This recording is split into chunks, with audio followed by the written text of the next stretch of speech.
Y volvimos a los domingos de 20 a 22. Aquí está en vivo, como siempre, La Letra Chica y este será este año nuestro encuentro semanal. Maite Sarasola. Jorge Teponi, ¿cómo andás? Qué placer saludarte. Igualmente. Bueno, hoy en La Letra Chica, entonces, 2 horas, 3 bloques y 3 temas. Empezaremos con el caso Bezosi, las repercusiones dentro del Partido Nacional y los ataques en consecuencia a Fiscalía. Estaremos viendo también cómo es la relación entre los distintos departamentos y sus intendentes, ¿no? En el sentido democrático y cómo repercuten los hechos y justamente de la tan mentada salud de la democracia de nuestro país. Vamos a estar conversando también sobre el Ceibal a 18 años de su creación. Esto lo haremos de la mano de su presidenta, Fiorella Jaime. Y cerraremos en el último bloque con el tema agua. Por supuesto, a propósito del proyecto Neptuno, pero también cómo afecta el agronegocio, presente y futuro de este esencial recurso de nuestro país. Pero, ¿qué te parece si arrancamos con Bezosi? Vamos. Nos llama un compañero que se estaba prendiendo fuego en la oficina de Dion. Este incendio, que ocurrió en mayo de 2021, fue en el primer piso del Teatro 28 de Febrero de Soriano, donde funcionaba la sede de ADEOM. Daños personales, en general, el sindicato va a sufrir muchísimo porque ahí en esa oficina está todo lo que es archivo, documentación de todos los socios. 3 años después, la justicia imputó por este incendio al presidente de ADEOM, Soriano, y al tesorero del sindicato, José Luis Pica, por lo que se entendió que fue un incendio intencional y tenía como objetivo deshacerse de documentación. La fiscal Estela Elciaturi había solicitado a la jueza la determinación de intervenir las comunicaciones de los dirigentes sindicales, que en definitiva fue la puerta para descubrir la participación de otros implicados, entre ellos el exintendente de Soriano y candidato nacionalista a la reelección, Guillermo Bezosi. Delitos de peculado reiterados, delitos de cohecho simple, delitos de tráfico de influencias, delitos de abuso de funciones. Si no recuerdo mal, son esos. Pero siempre puse lo primero, lo humano. Siempre puse tratar de hacer, de ayudar, de colaborar con aquella persona que lo necesitaba. Según surge de la carpeta fiscal, los imputados se apropiaban de los combustibles y lubricantes pertenecientes a la Intendencia de Soriano y los comercializaban con particulares. Denuncias de las intendentes, y en Soriano lo tengo que hablar porque hace años que me ha tocado estar, ahí a cada rato, ¿no es cierto?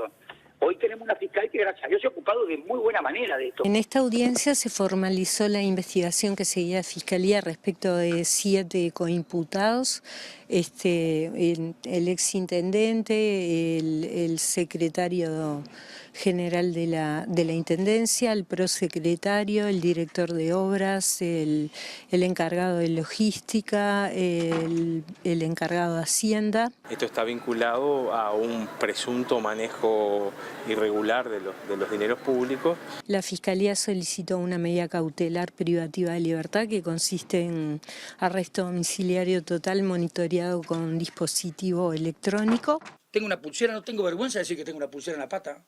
No tengo vergüenza. Creo en la justicia de este país. Sigo creyendo en la justicia de este país.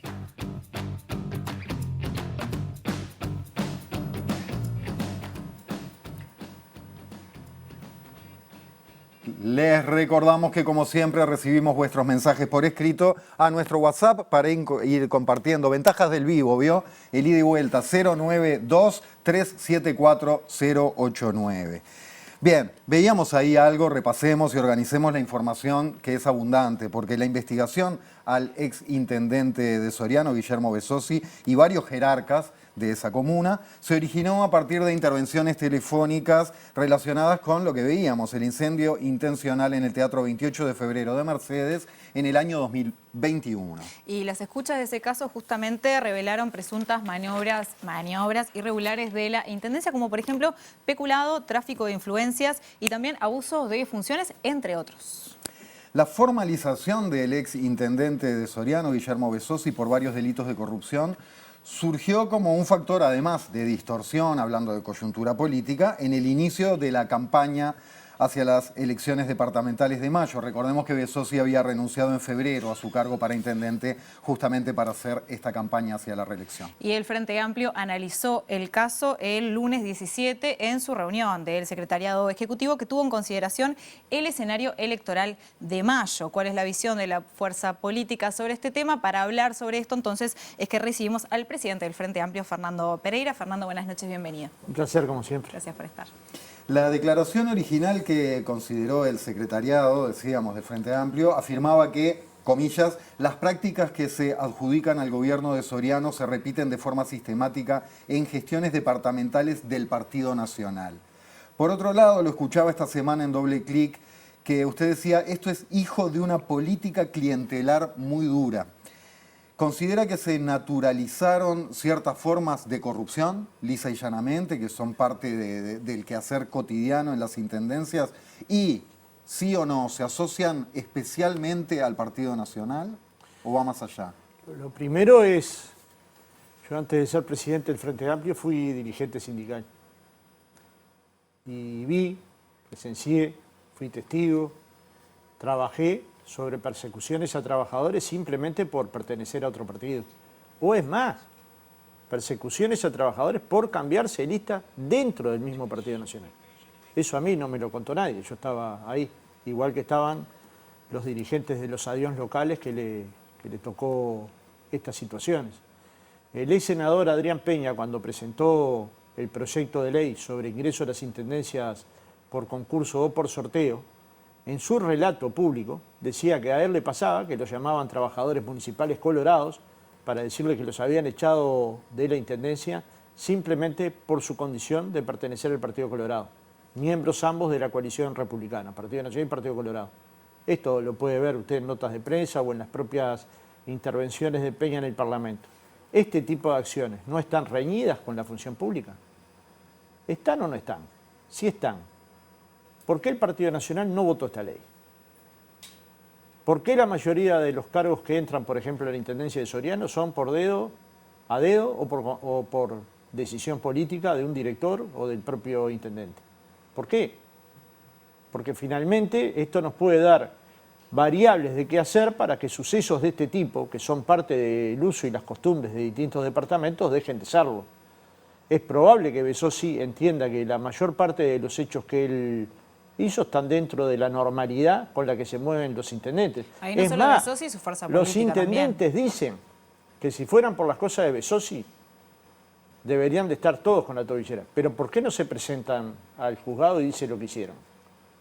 Porque ningún abogado se los recomendaría, porque los delitos no los tipifica una conducta usual en un departamento. Los tipifica el código. Y dentro del código hay que actuar, dentro de la ley y dentro de la Constitución y la ley es que hay que actuar. Luego cada cual evalúa la gravedad del hecho, cuánto puede haberse beneficiado personalmente. Yo soy de los que creo que nada.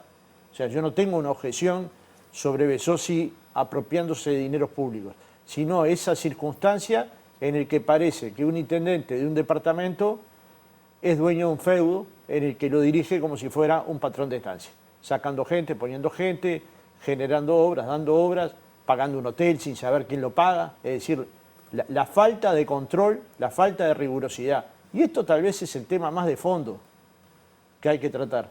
¿Cuál es el límite de un intendente para actuar? No hay ninguno. Ninguna cuestión es criticable. Digamos, un presidente tiene un límite, un intendente no. Bueno, ya se ve que sí.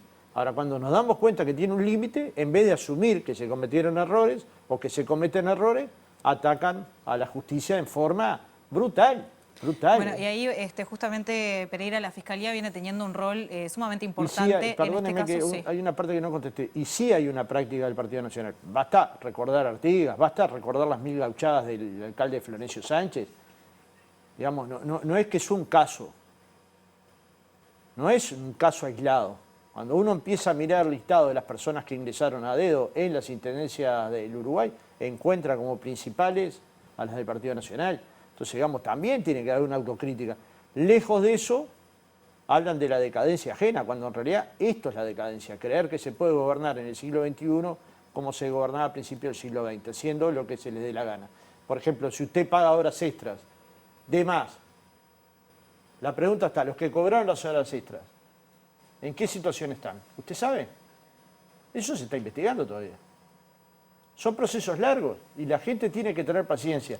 Yo sería un desastre si dijera ahora, en la Intendencia de Artigas se están protegiendo a estas personas para que no haya más escándalos sobre el Partido Nacional, pero la realidad es que la Fiscalía tiene que tener los tiempos para llegar a una acusación, pero está claro que si alguien pagó de más, alguien cobró de más.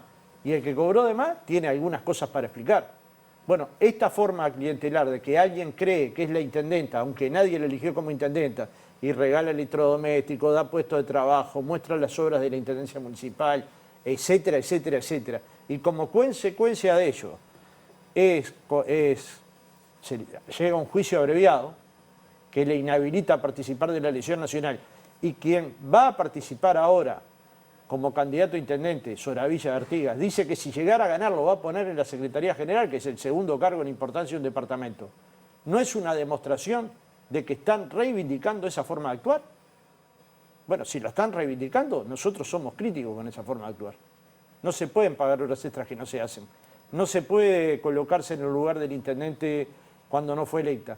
No se pueden pagar horas extras que nunca se hicieron. ¿Y por qué la gente vota eso?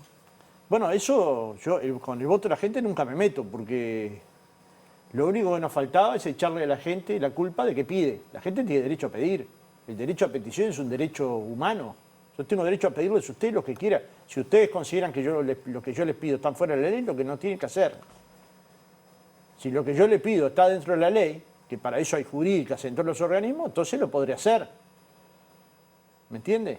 Sí. Luego, ¿por qué la gente vota? Vota por 1000 motivos. Y probablemente uno sea clientelar. Es que a alguien le debe un puesto de trabajo. Es que a alguien hace mucho tiempo se le dio tal o cual beneficio. Porque yo lo que cuando usted habla, ni bien habla usted con la gente en cualquier departamento, encuentra esto. Y también porque los intendentes son de cercanía. Muchas veces cuando se habla sobre este caso se escucha desde las diferentes dirigencias políticas, especialmente obviamente del Partido Nacional, hablando de Besosi, que Besosi no se estaba enriqueciendo él con esto, pero de alguna manera el uso del poder también tiene que ver con esto. Quizás no es dinero, pero sí es, por ejemplo, esto que usted decía. Entonces, yo no puedo laudar, pero desde mi punto de vista, yo tengo una buena opinión de Besosi ser humano. No puedo ocultar eso. Lo conozco, mi esposa es de allí, he conversado más de una vez, tengo referencias de dirigentes locales, de dirigentes nacionales, del propio Pepe, tengo una opinión como persona bien. Luego, uno actúa dentro de la ley y fuera de la ley. De acuerdo a la fiscal Alciaturi, él actuó por fuera de la ley. ¿Qué tiene que esperar? ¿Que la ley proceda? ¿Que el juicio se desarrolle? ¿Que la justicia laude? Entonces, no, preferimos abreviar. No digo en el caso de él, pero sí de sus correligionarios, y atacar a la fiscal, atacar a la fiscalía, denunciar que la fiscalía es un comité de base del Frente Amplio. Es tan disparatado esto que se presta para el humor. Hay gente que ha tuiteado, ¿no? Si todos los fiscales son Frente Amplistas, todos los de la cultura son Frente Amplistas, todos los murguistas son Frente Amplistas, ahora entendemos por qué gana el Frente Amplio. En el fondo, es esa cosa absurda que empiezan a tratar de colocar como relato el Partido Nacional, choca contra la realidad. ¿Se le pagó un hotel a Laura Raffo o no? Se le pagó. ¿Lo pagaron con dineros de la Intendencia Municipal? Sí. ¿Cuándo constataron que lo habían pagado con Intendencia Municipal? Cuando saltó la causa. Y fueron y cambiaron las boletas. Hablemos sobre Entonces, el tema... ¿cómo uno tiene 2 billeteras y no sabe con cuál pagar? Hablemos un poquito sobre el tema de Fiscalía. Les invito a escuchar lo que decía William Rosa, presidente de la Asociación de Fiscales, hace poquito aquí en Lado B. De lo que se tendría que estar hablando es del caso en sí. Si el caso tiene elementos, si tiene fundamentos. Lo que se entra a hablar son lateralidades. Si la Fiscalía es un centro de operaciones políticas, ¿alguien puede creer realmente que la Fiscalía es un centro de operaciones políticas? Es insultar la inteligencia de la ciudadanía decir eso. Y esas personas que critican a la Fiscalía porque criticar se puede criticar, obviamente, que acusan a la Fiscalía de ser un centro de operaciones políticas, después son las que se niegan a prestar los votos para que exista un fiscal general como debe existir. Entonces, ahí hay una clara situación que es absolutamente perjudicial para el sistema de justicia.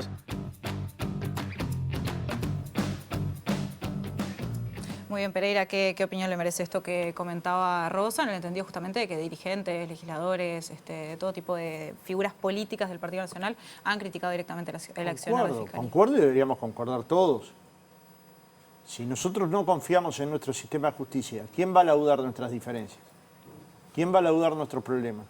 ¿O queremos una justicia para políticos y una justicia para el resto de los mortales? ¿Qué es lo que queremos? Porque finalmente es lo que hay que poner en valor. Nosotros entendemos que una fiscal no actuó de acuerdo a derecho y nos comimos un juicio por difamación, por decir que no había actuado de acuerdo a derecho, conforme a derecho. Está hablando de usted y Fossati en el Claro, 2023. usted no, yo, Fossati sola. Sí. Yo Respecto a algo que fui usted y me dijo. defendí.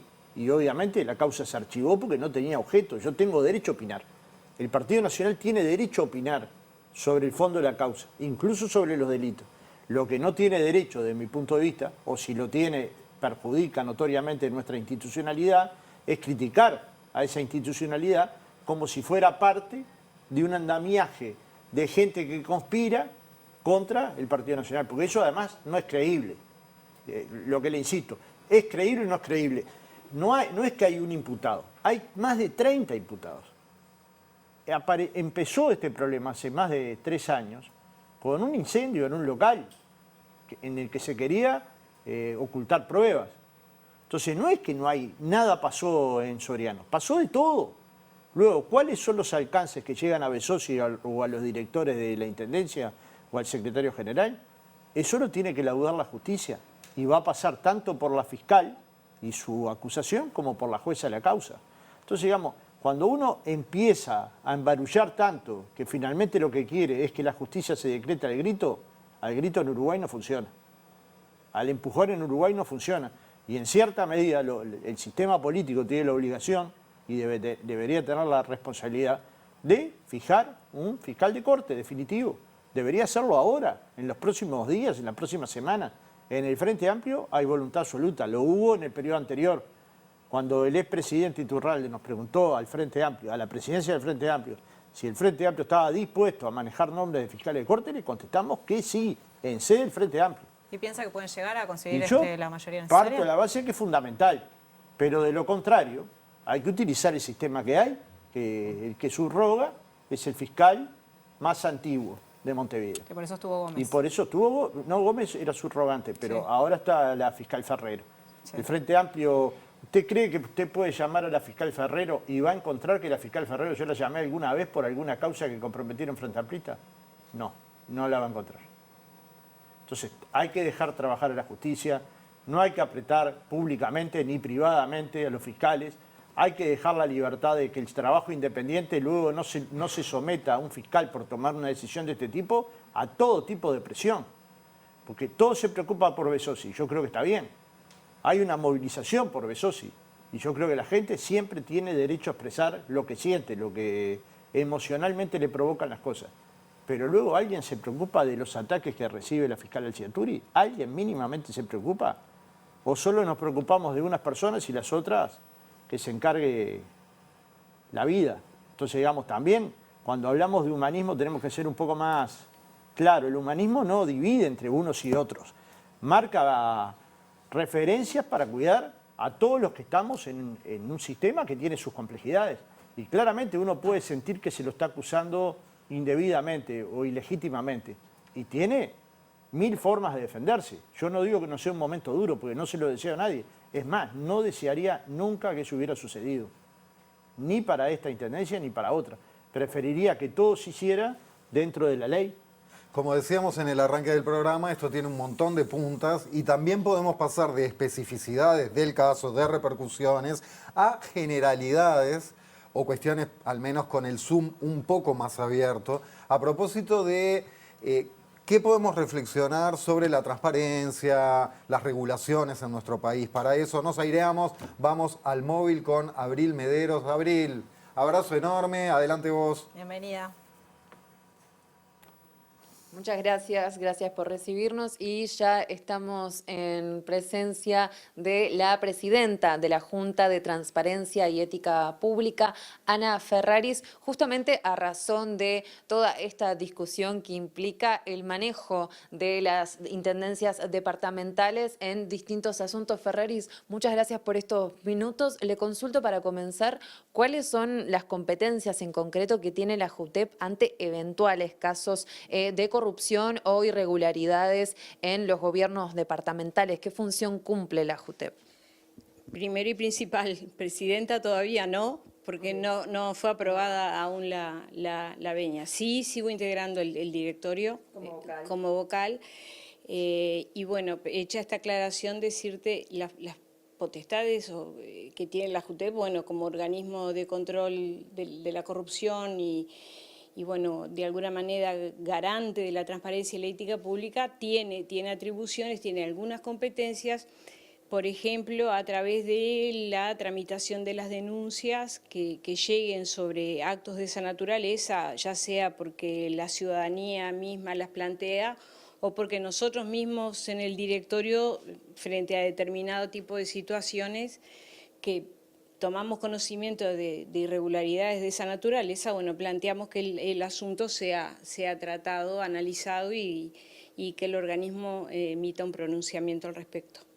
Decíamos recién que usted no puede referirse al caso del exintendente de Soriano, Guillermo Besosi, justamente porque está en la órbita de la Fiscalía. De todas maneras, esta problemática sobre irregularidades en los gobiernos departamentales tiene distintos matices. Usted hablaba de que falta voluntad política a veces en los organismos que tienen competencia en esos asuntos.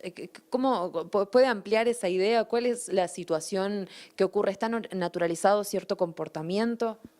Sí, para responderlo por el final, yo entiendo que sí, que tenemos un problema serio en términos culturales, de que parecería que en algunas zonas del país algunas prácticas están naturalizadas, que en otros lugares no. Yo creo que hay una gran batalla para librar y que es cultural justamente, para transmitirle a la sociedad y que la sociedad se apropie de determinados valores que tienen que ver con el repudio a todo tipo de prácticas corruptas, en consonancia con lo que prevé la propia normativa que tiene aprobada el país, ¿no? Desde las convenciones de Naciones Unidas contra la corrupción y la Convención Interamericana y, bueno, nuestra propia legislación interna, incluida esa, por supuesto, porque al ser aprobada pasa a ser derecho interno. Bueno, ese trabajo es un trabajo crucial que hay que hacerlo, pero ya. Rápidamente empezar a trabajar y me parece que la formación podía ser a través de la formación de los funcionarios a nivel de los gobiernos departamentales. Nosotros podríamos ayudar en eso. Sería una forma. El control es mucho más amplio y hay muchos actores que intervienen en términos de contralor, desde las juntas departamentales, con todos los mecanismos que la Constitución les habilita, pedidos de informe, llamados a sala, comisiones investigadoras, llegando incluso hasta el propio juicio político, y bueno, y después otros controles a los que está sometida la administración pública. El control de legalidad del gasto a través del Tribunal de Cuentas, el control que hace la propia sociedad a través de, bueno, no solamente a través de sus representantes, es una democracia representativa, sino en forma directa, a través de los pedidos de acceso a la información y a través de la denuncia. Mecanismos hay. El punto es cómo se...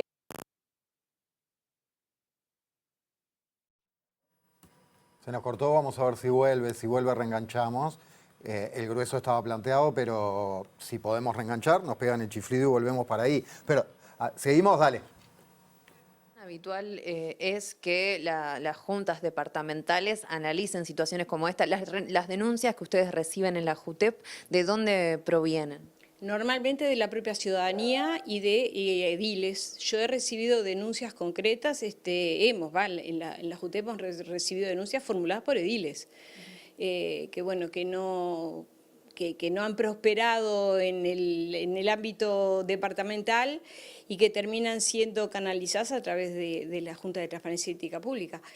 Una de ellas, no digo que no haya prosperado en la Junta, pero la que me viene ahora a la mente, porque es de las más recientes que ingresó, fue la que involucra a la Intendencia de Florida. Esa la presentó un edil por una serie de irregularidades que, bueno, no puedo extenderme más porque finalmente la propia JUTEP lo remitió a la Fiscalía y bueno, está en trámite judicial, entonces, pero bueno, a lo que voy es, pueden denunciar funcionarios en forma anónima, en forma nominada, hay una serie de mecanismos que permiten que, que nosotros tomemos conocimiento de ese tipo de situaciones. Ferraris, ¿qué importancia tiene en ese sentido la legislación? Porque han habido proyectos, por ejemplo, el que apunta al ingreso por concurso obligatorio, a las intendencias y bueno, las normativas también entra el proyecto de transparencia para los partidos políticos.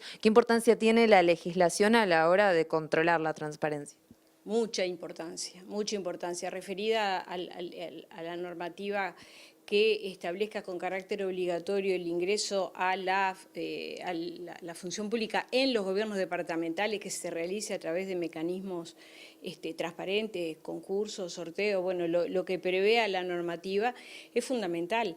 La OEA, yo vengo ahora de participar del mecanismo de seguimiento de la Convención Interamericana en la OEA, y uno de los capítulos donde la OEA nos controla y nos hace el seguimiento del cumplimiento de la Convención tiene que ver con justamente eso, cómo se ingresa a la función pública. Nosotros casi todos los años estamos reportando esa información porque es una fuente importante de consulta y que se presta, porque en realidad se presta para políticas clientelares, ¿no? Y bueno, justamente en esta oportunidad, uno de los temas sobre los cuales se trabajó fue justamente ese. Y Uruguay está en debe en eso, a nivel de los gobiernos departamentales. Y esto no tiene nada que ver la autonomía, porque la Constitución establece en el artículo 64 que por 2/3 de votos, tratándose de asuntos de esa naturaleza, perfectamente se puede legislar. Uruguay no es un Estado federal, así que podríamos tranquilamente avanzar en eso. Ferraris, ya para ir cerrando, le consulto a poco de asumir como presidenta de la JUTEP, ¿por dónde buscará ir esta próxima gestión, administración en este organismo y cuál es la necesidad presupuestal, si se está en condiciones de trabajar? Decíamos recién que la JUTEP no tiene potestad sancionatoria. ¿Dónde están los asuntos a fortalecer allí? Los asuntos a fortalecer es en dos frentes. A nivel institucional, sin duda, pero nosotros tenemos vacantes para llenar, que en estos 5 años no se llenaron. Bueno, la idea es, una vez que esté instalado el directorio, empezar a trabajar en eso, fortalecer con más personal calificado, perfilado a los cometidos, de acuerdo a los cometidos que tiene el organismo.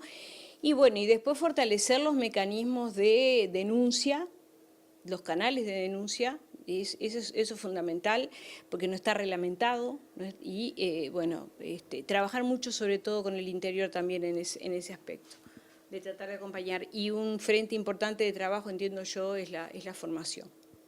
Muchas gracias, Ferraris. A ustedes. Bueno, la palabra allí de la vocal y futura presidenta de la Junta de Transparencia y Ética Pública. Volvemos a estudios. Gracias, Abril. Nos reencontramos entonces en cualquier domingo, en cualquier momento. Pereira, queda claro, tiene muchas puntas, los organismos de contralor más fuertes, una cultura democrática que de repente evalúe de otra manera estos hechos. Hay mucho para hablar. Ahora, concretamente, en avances legislativos, ¿qué expectativa tiene el Frente Amplio para este periodo? Bueno, naturalmente, votar una ley de ingreso a las intendencias por concurso, por sorteo. ¿Qué saldrá? ¿Se podrá? Bueno, uno debería suponer que sí, porque si está en los postulados del Frente Amplio y estuvo en los compromisos de la coalición republicana escritos, uno supone que no debería haber ninguna dificultad. ¿Esto resuelve la totalidad del problema? No, pero es una señal en el sentido adecuado.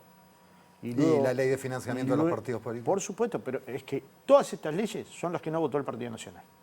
Bueno, las votará ahora, se precisa del Partido Nacional ahora. De los partidos políticos, tal cual habían acordado el Partido Colorado y el Frente Amplio y Cabildo Abierto, ni la ley de ingreso a las intendencias por concurso o por sorteo. En algún momento tienen que explicar por qué no aprobaron. Porque también han tenido actitudes ante Fiscalía, algunos miembros del Partido Nacional, que son altamente cuestionables. Uno piensa en este caso y piensa, bueno, hay una molestia sobre un intendente que claramente es una persona prestigiosa en su lugar y que la justicia lo trata como un igual.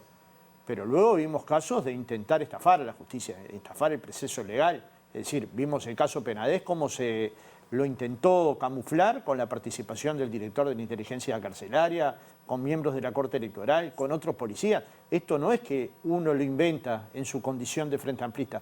Esto pasó en Uruguay y lo denunció la fiscal Guione, se vio el flujograma, esa investigación sigue en proceso y probablemente dé más información.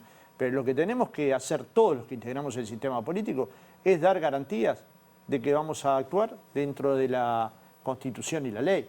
Naturalmente en el Uruguay no está penado que un intendente le dé un cargo a alguien a dedo.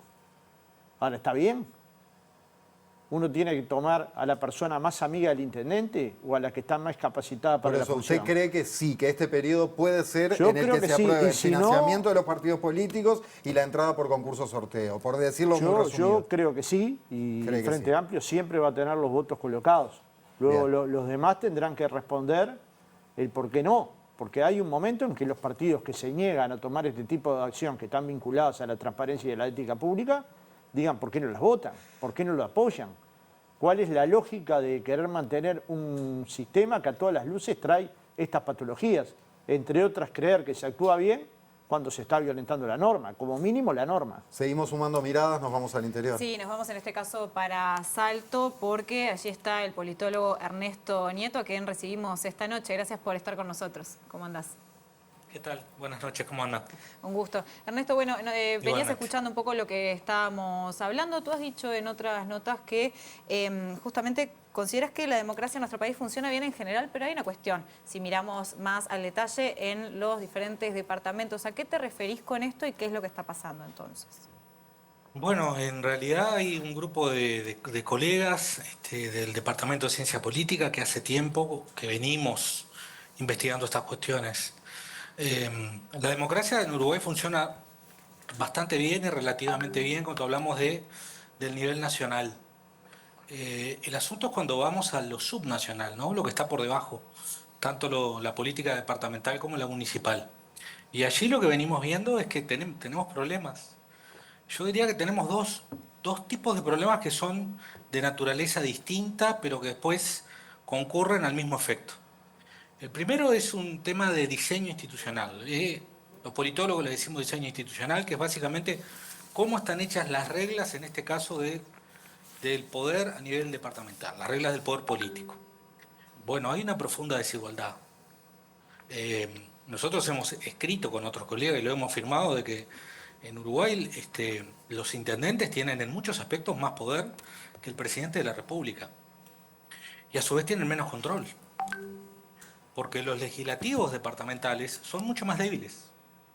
Entonces, cuando se hace alusión de los controles de la Junta Departamental, se tiene que saber que los intendentes, por el solo hecho de ganar su partido, va a tener mayoría en la Junta Departamental, solo por el hecho de ganar. Algo que no ocurre con el Parlamento Nacional, donde claramente la distribución es proporcional. Pero ese es un nivel, el del diseño institucional.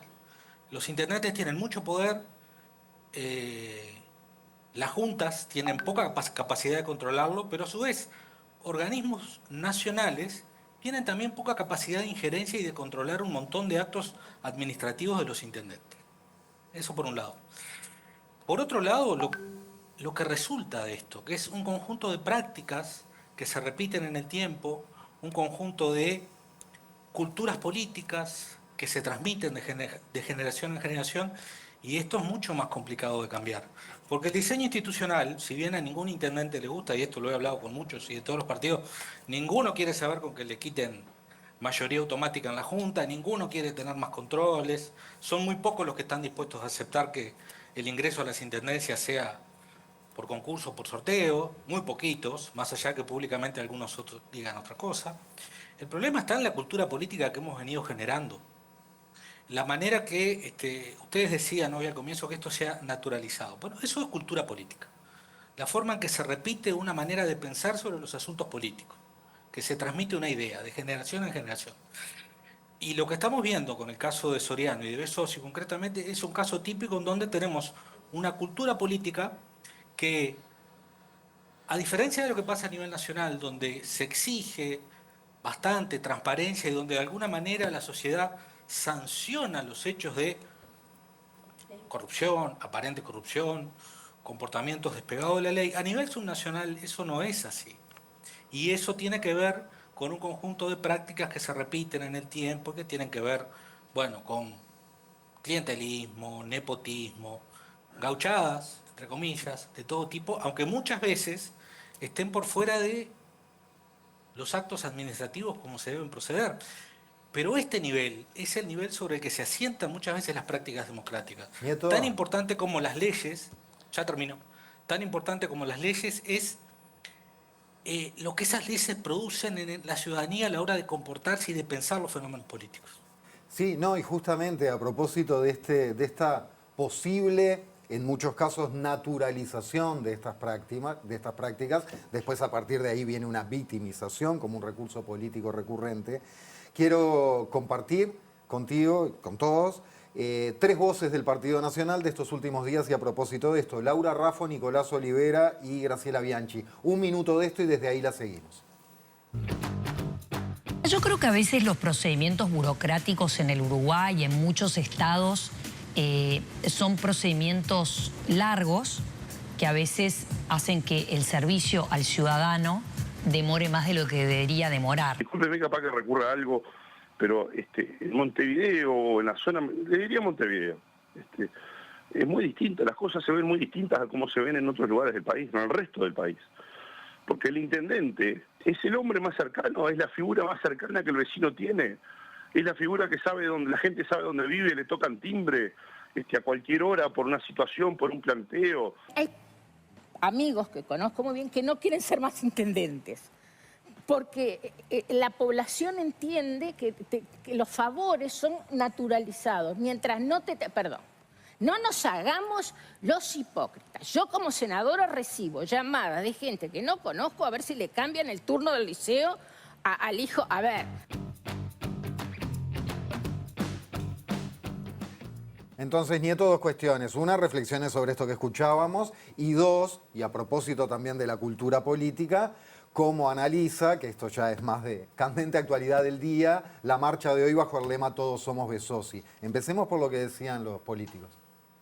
Bueno, a ver, el primer paso, y quedó expuesto en la primera conferencia de prensa que dio el exintendente Besossi, es la victimización.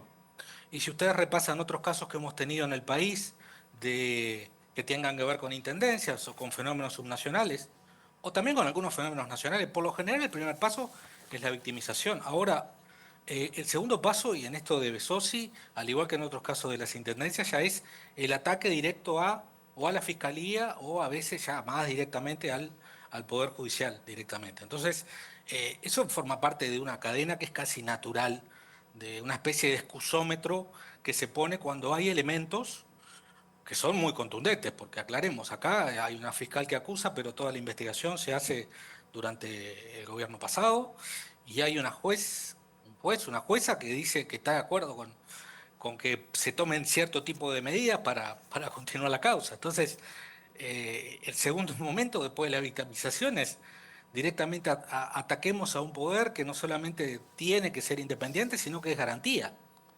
Y ahí entramos en una cuestión complicada para la democracia. Después, reflexiones sobre lo que está ocurriendo o lo que ocurrió hoy en esa especie de defensa del exintendente Besossi. Y me parece que está sentado en una altísima legitimidad que tiene Besossi. Besossi fue, desde la salida de la dictadura, el Partido Nacional ganó todas las intendencias en Soriano con excepción de la primera. Besossi fue 3 veces intendente, va por su 4º periodo, pero además en esas oportunidades ganó por un caudal electoral muy importante. Una vez solo él tuvo el 80% de los votos del Partido Nacional, que a su vez tuvo el 60% de los votos de todo el departamento. Es decir, Besossi tuvo casi la mitad de todos los votos que se emitieron a todos los candidatos y a todos los partidos él solo. Bueno, eso da una altísima legitimidad. Claramente los vecinos, los electores de Soriano, lo ven como una figura destacada. Y muchos de ataque. Ahora, esa sensación de ataque o de atropello al buen vecino, al que hace gauchadas, al macanudo, no quiere decir que no se transgredan las leyes. Y ahí viene el problema. Cuando la cultura política entiende que, a pesar de que se transgredan las leyes, igual hay alguien que tenemos que defender. Allí tenemos un problema. Es un problema que ha generado un conjunto de prácticas sistemáticas, repetidas, no desde la salida de la dictadura, desde antes, durante décadas. Y el origen tiene que ver con que los intendentes tienen demasiado poder y hacen uso y abuso bajo el amparo de que es el vecino, de que la cercanía, de que a él le golpean la puerta. Sin embargo, hay un conjunto de prácticas que tenemos que mejorar. Pero también tenemos que mejorar la forma en que podemos controlar el ejercicio del poder. Si no, lamentablemente, la cultura política no la vamos a poder cambiar, porque una cosa está íntimamente relacionada con la otra. Nieto, ¿y considera que esto que está pasando puede tener algún impacto fuera de Soriano, quizás en otras intendencias? Yo creo que no, tiendo a creer que no, porque en realidad me da la impresión que esto, si tuviéramos alguna instancia nacional, alguna elección nacional relativamente en el corto plazo, seguramente esto podría tener algún impacto, así como creo que en su momento tuvo impacto en la elección nacional todo lo que pasó en Artigas o lo que pasó en Salto Grande, por ejemplo. Me parece que no, que no va a haber un castigo extradepartamental a prácticas que tienen que ver con el departamento de Soriano. Creo que no. Ernesto Nieto, muchísimas gracias por este contacto y nos reencontramos en cualquier momento para seguir analizando. Bueno, un gusto. Para seguir preguntándote, vos seguís analizando. ¿No? Aramos dijo el mosquito. Gracias. Se hace lo que se puede. Que pasen bien. Abrazo, gracias. Muy bien, Pereira, ¿quiere hacer algún comentario en particular sobre todo esto que comentó Nieto? Sí, que nos debería dar algunas enseñanzas. Acá hemos vivido en este periodo de 5 años denuncias contra el Ministerio de Vivienda, que fueron todas archivadas, denuncias contra la vicepresidenta de la República, que fueron 2 veces archivadas, una fue pedida que se reabriera por el presidente de la República. Hemos visto cómo se lo persiguió al Flaco de los Santos, al ex intendente de Maldonado, con 4 distintas denuncias de Antía, que después dice que hay que tener cuidado con los intendentes, ¿no? Y eso no fue una acción que la justicia investigó, sino denuncias de la propia intendencia. Y del otro lado, una fiscalía que está actuando con total libertad, que hizo un proceso largo de 2021 a 2025 y que llega a unas conclusiones. Si esto tiene efectos electorales, no es un valor sumamente importante. Es importante si tiene resultados en el cambio de la metodología política. Si empezamos a darnos cuenta que no se puede hacer cualquier cosa. ¿Piensa que lo hay puede tener límites, o no? ¿Piensa que lo puede tener o no? Porque desde el Partido Nacional parecería ser, por cómo se defiende a Besos, y que no. Bueno, a mí me preocupa mucho cómo se han posicionado, porque me preocupa no porque no entienda, pero si alguien dice, la gente pide para que un muchacho cambie a educación secundaria, entonces la sociedad es clientelar, la gente pide. El que gobierna tiene que decir esto está o no está de acuerdo a la ley. Si está de acuerdo a la ley, no tiene ningún problema en hacerlo. Acá no está penado con un intendente si una casa se llueve se coloque una chapa. Está penado si se hace mal. Entonces, digamos, de alguna manera que la gente empiece a asumir que la mejor manera de compartir una comunidad es que las cosas se hagan bien. Bueno, entonces habremos hecho un cambio muy importante en la sociedad uruguaya, que puede partir por estos proyectos de ley que son mínimos, pero que sobre todo tiene que partir por una práctica de los gobiernos departamentales y municipales que no sea clientelar. Clientelar me refiero a favorecer a hombres y mujeres que votan a su partido, que generan agrupaciones, entonces ahí es donde se cometen faltas. Y luego la presunción de inocencia. Hasta ahora Besosi que es inocente. Si de lo contrario, pasado el tiempo que va a llevar el juicio, se demostrara que fue culpable de todo delito, pasará a ser culpable. Pero debería quedarnos otras enseñanzas. ¿Qué se debe hacer en los gobiernos municipales? ¿Cuáles son los papeles de las juntas departamentales?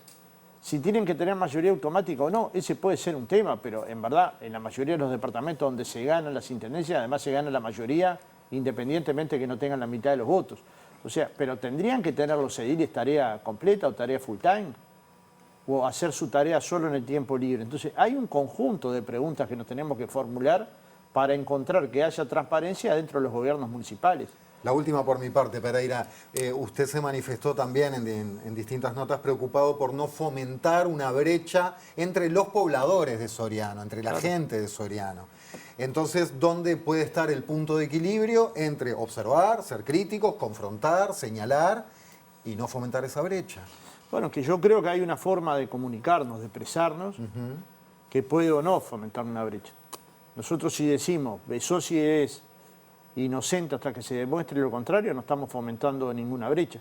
Si decimos la política clientelar es una política que hay que modificarla, no estamos generando ninguna brecha.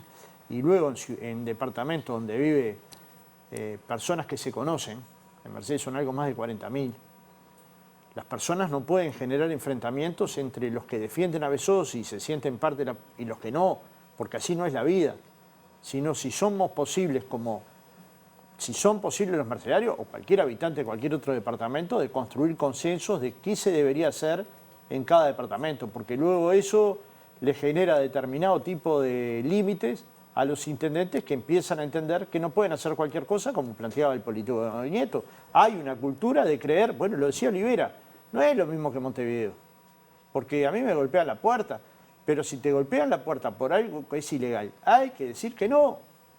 Sencillamente hay que decir que no. Si te golpean la puerta un correligionario o alguien que no lo es para pedirte algo que es legal, hay que decir que sí. Y para eso existen las jurídicas. No están innecesariamente en un organismo las jurídicas. ¿Para qué están? Para decir esto hay que hacerlo, esto se puede hacer, está dentro del marco legal. Bueno, y si no vamos a tener estas dificultades cada tanto tiempo. Y otras que dicen que todos estarían en la misma situación, lo cual es más grave, ¿no? Cuando dicen todos estaríamos en la misma situación que Besossi, ¿es que todos pueden tener estas mismas prácticas políticas? ¿Todos están admitiendo que tienen estas prácticas? Esto es severo, y si las tienen, aunque la justicia no las hayan investigado, ¿no será el tiempo de cambiar estas prácticas? En ese sentido, y la última, sí, para cerrar, ¿cómo ve la capacidad de negociación a la interna en el Parlamento, teniendo en cuenta que hay más de una iniciativa que busca regular justamente este tema de las intendencias, que se necesita mayoría calificada y que en diputados creo que incluso con el Partido Colorado no se estaría llegando, hay que salir a buscar más. Bueno, yo más espero apoyos. que se vote. Y si no, que la ciudadanía preste atención. Vamos, la ciudadanía finalmente es la decisora. Nosotros podríamos haber trabajado 4 años para cambiar de gobierno y la ciudadanía podría haber ratificado el gobierno. La ciudadanía mayoritariamente entendió que el gobierno tenía que ser el Frente Amplio. En la medida que la ciudadanía pueda actuar como balance de la acción política, también la política empieza a mirar cada hecho que va a suceder o a votar con esta mirada, con lo que luego va a resolver la ciudadanía. Y no puede ser que si todos nos damos cuenta que un problema es el ingreso por sorteo o por concurso y no se vota, la ciudadanía tiene que poder ser crítica con aquellos que no lo votaron. Y como nos pasó en la última oportunidad, quien no lo votó, quien no quiso votarlo fue el Partido Nacional. Pero, perdón que insistamos en esto, ¿espera que se vote? ¿Cree que se va a votar? Yo creo que ¿Cree sí. que sí? Y si no, no van a cumplir su propio programa. ¿Y qué partido va a explicar que no cumplió con su propio programa? Pereira, gracias. Nos reencontramos en cualquier momento. Un placer como siempre estar con ustedes. Fernando Pereira, presidente del Frente Amplio. 18 añitos de Ceibal ya, che, ¿eh? Un montón, la mayoría de edad. La mayoría de edad. Bueno, quédense porque en el próximo bloque de La Letra Chica nos metemos con ese tema. Ya venimos.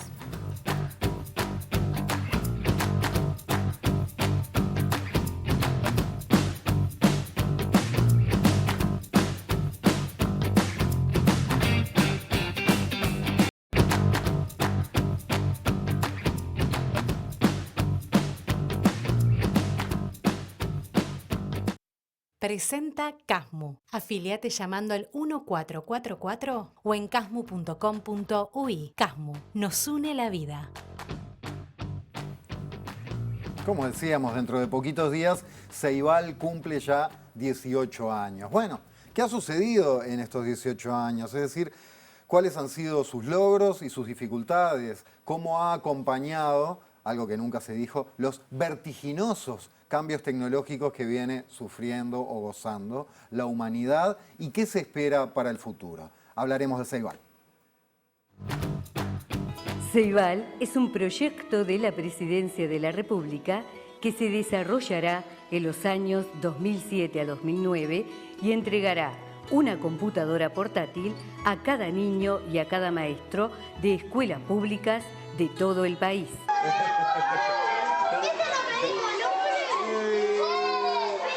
Déjeme decirle algunas palabras, señor presidente. Estamos muy orgullosos de que usted nos haya elegido a esta escuela de Cardal, ya que algunos padres no pueden acceder a comprarla. Cada uno de ellos recibió gratis una computadora para estudiar, informarse y jugar. Primero la aprendés. Claro. Claro. Votar. Después tener los diferentes programas. El Ceibal fue un proceso revolucionario. Democratizó el uso de la tecnología en la educación. Micaela, el presidente te va a entregar la computadora a vos. Eso ha sido ejemplo en el mundo. Ejemplo en el mundo. En Uruguay informatizaron todas las escuelas. ¿Escuchaste lo que dije? En Uruguay, todas las escuelas primarias, cada alumno de una escuela primaria, esté donde esté, tiene una computadora. El razonamiento es dónde queremos estar, qué joven queremos tener dentro de 5 años. Porque nosotros necesitamos la mayor formación de nuestra juventud en todos los aspectos. Para que mire para allá, ¿cuánto tendrás que darle? Bueno, ponele... 120. No, LED 120. Maestro, mire. Perfecto. Era luchar contra la grieta. Nosotros queríamos desarrollar políticas inclusivas, que fuéramos todos hacia adelante, todos y todas hacia adelante. Quizás lo único que me parece que faltó ayer, o yo hubiera hecho, era reconocer al impulsor del Plan Ceibal, que fue el presidente Tabaré Vázquez, y que después siguió durante estos años, y que hace a una continuidad en las políticas nacionales. La X hizo. Ceibal es una política de Estado, es mucho más que un plan ahora, y es mucho más que la disponibilización de dispositivos o la facilitación de la conectividad en los centros educativos. Y el impacto social que tiene el proyecto, porque en la casa donde llega la computadora, no solo el niño la utiliza, sino que también la utiliza el padre, la madre, trabajan con ella. Por ejemplo, buscar en internet, yo le ponía, por ejemplo, buzos de invierno y buscaba ahí, ¡ay, qué lindo este modelo! Tal, digo, te lo bajo para así lo mirás y lo vas tejiendo. Quiero ser navegante por el cielo austral, sin salir de mi remanso a la sombra del Ceibal. Y recibimos entonces a la ingeniera electrónica Fiorella Jaime, primera presidenta mujer de Ceibal, que dejó de ser un plan para transformarse en un centro de innovación. Ya es otra cosa más también. ¿Cómo estás, Fiorella? Bienvenida. Hola, muchas gracias. Gracias por estar.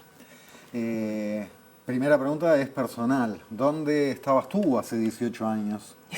Entregando los laptops ahí en Cardal. ¿Cuál era tu rol en ese momento? O sea, vos estás desde que era un proyecto. Sí, desde el principio. Yo antes trabajaba en el LATU, en el departamento de electrónica, y bueno, cuando surge esta posibilidad y al LATU se le encomienda lo que es la implementación técnico-logística, bueno, me convoca Miguel para armar el primer equipo técnico y empezar con el piloto. No sabíamos mucho qué iba a pasar después, pero había que preparar esas máquinas que habían llegado, el software que tenían, el Wi-Fi, que funcionaran las redes, que funcionara todo. ¿Y recordás qué fue lo más difícil de ese momento, lo que presentó más dificultades?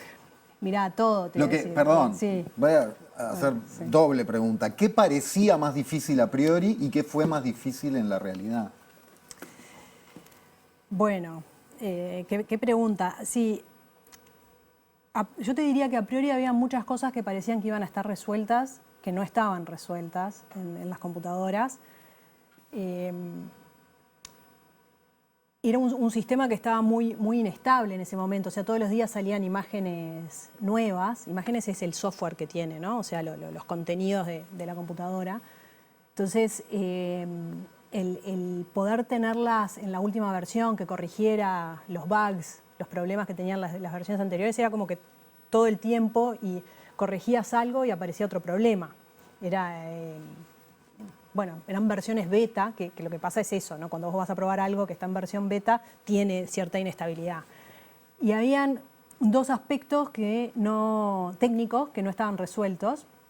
Uno era el tema del sistema antirrobo, que se suponía que iban a traer las máquinas, y otro era el tema de las actualizaciones remotas. Entonces lo que nos pasó fue que entregamos esas laptops que venían con la versión, no sé, 585 del software, porque eso, que cambiaban todos los días, y enseguida, a las semanas, ya salían versiones, o antes, al par de días, versiones que corregían problemas. Entonces nosotros teníamos que ir hasta Cardal con un pendrive y una por una, las 135 máquinas que habían, ponerles la versión nueva. Ah, mira, no se actualizaba online. No se, y uno de los primeros proyectos de desarrollo que hicimos con el equipo que teníamos funcionando en el LATU fue hacer un sistema de actualización remota. ¿Y salió rápido? Salió rápido, nos ahorró mucho tiempo de ese ir y venir y actualizábamos todo. Era un sistema un poco precario, pero funcionaba y podíamos hacer las actualizaciones.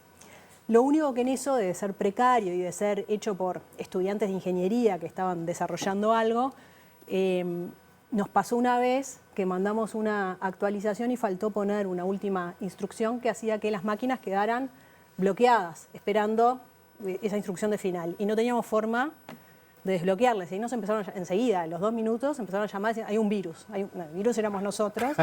Entonces, bueno, fuimos de vuelta con una solución, las desbloqueamos manualmente, ¿no? La 135, cosa que ya habíamos dejado de hacer hace un tiempo, se resolvió. Pero lo interesante fue que aprendimos cómo podíamos hacer para de forma remota bloquear las laptops. Y eso fue la base de nuestro sistema antirrobo. Y por muchos años tuvimos un sistema antirrobo desarrollado por nosotros que funcionaba con ese principio. Después, por supuesto, tuvimos otras herramientas un poco más sofisticadas, pero para salir del paso y para poder avanzar, fue eso lo que hicimos. Lo último de esto, perdón, me imagino además que la duda era de los gurises y de los grandes. ¿Qué estoy haciendo mal con esto, no? Cuando el fallo pero enseguida se dieron cuenta porque eran todos. En ese momento sí. Pasó en todos, entonces no soy yo, sos vos, le decían a la que sí. No, por suerte sí.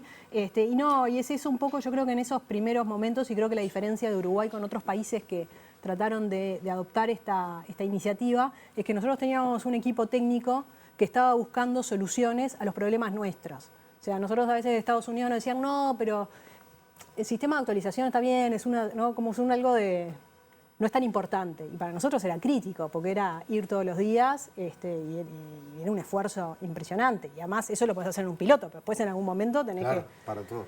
Entonces, bueno, el poder tener un equipo técnico que te diera soluciones a los problemas que nos pasaban a nosotros fue para mí lo que hizo la diferencia con otros países que trataron de adoptar un programa de este estilo. Nos pasó también, vos me decías, los desafíos. Bueno, en ese momento también el Wi-Fi, que funcionara todo, que las laptops... No era solo la entrega de las computadoras, no, tenía era que el ver acceso todo con otro internet. sistema. Sí.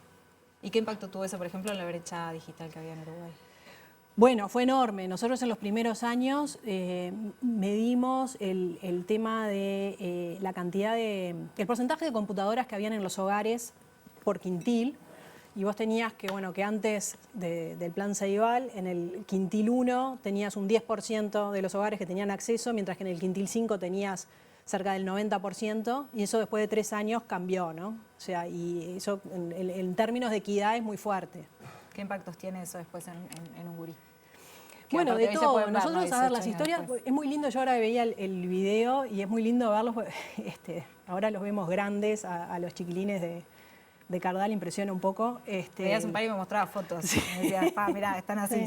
Sí. Bueno, y impacta un poco el crecimiento que ellos tienen, ¿no? Pero digo, en esas historias que vamos conociendo, desde chiquilines que podían, gracias a Ceibal, estar en contacto con familiares que estaban en el exterior. Me acuerdo el caso de una familia donde el papá había ido al Congo en una misión de paz y que era la forma que tenía de comunicarse con la familia, desde madres que accedían a trabajos gracias a la computadora. O sea, las anécdotas son muchísimas. Han habido varias recopilaciones como de anécdotas y de cuentos de cosas que pasaron. Y bueno, los chiquilines también después, viendo no solo el tema de la computadora, sino después los distintos programas que fue incorporando Ceibal, todo lo que es el programa de robótica. Eso nosotros todos los años a los ganadores de las Olimpiadas de Robótica, Programación y Videojuegos, que el año pasado fue la 11ª, o sea, hace 11 años que las venimos haciendo, los que ganan los primeros 3 puestos los mandamos a competir al exterior representando a Uruguay.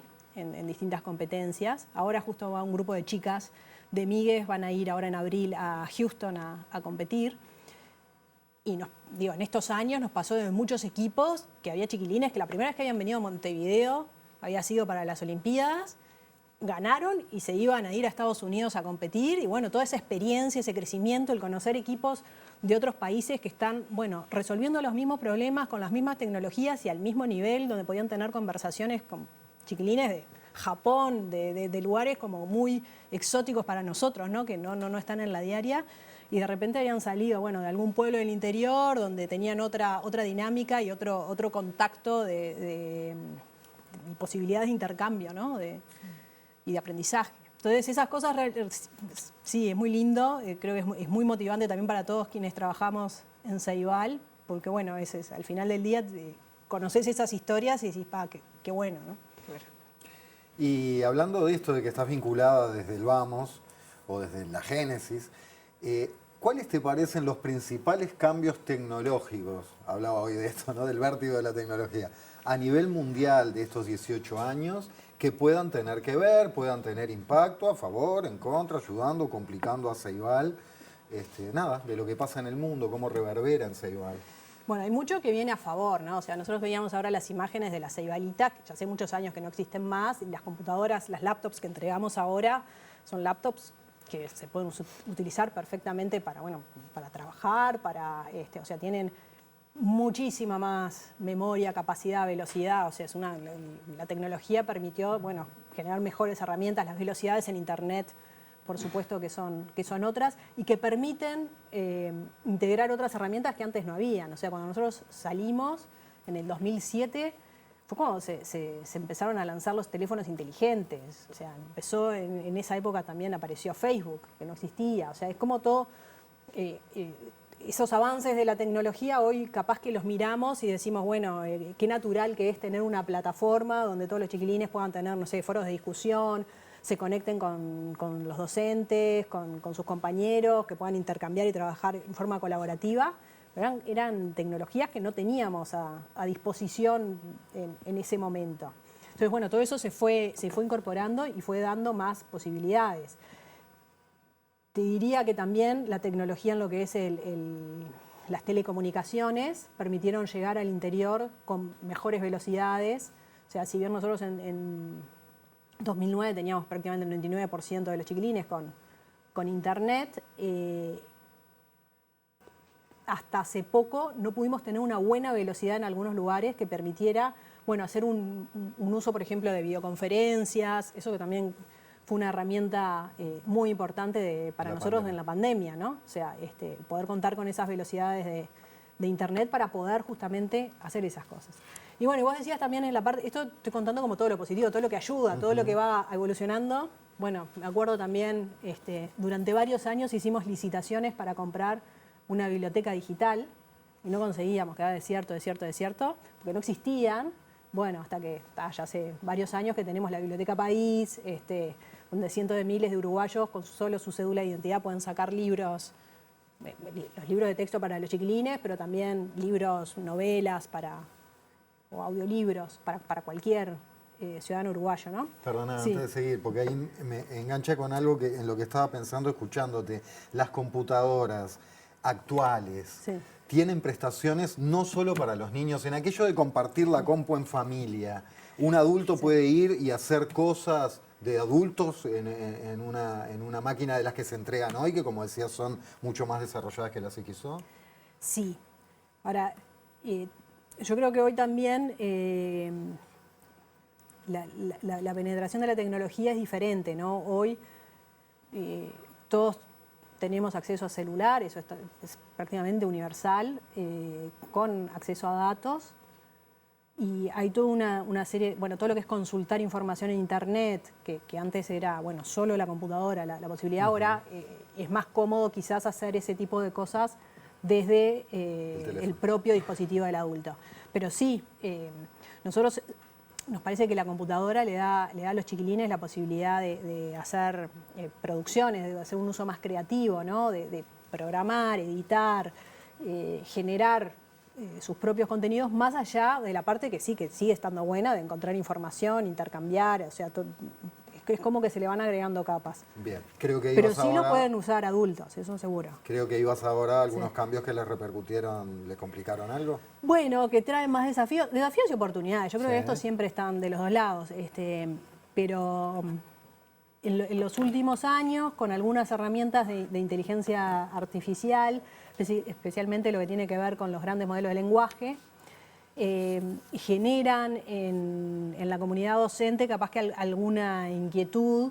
Entonces eso nos representó un desafío para generar más capacitaciones, propuestas aprovechando las ventajas que trae también la inteligencia artificial. ¿Hablas de la preocupación de que la IA haga los deberes por ellos? Por ejemplo, sí. Y son capacitaciones para los y las docentes.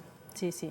Nosotros tenemos una oferta formativa muy amplia y en los últimos años hicimos un énfasis en los docentes.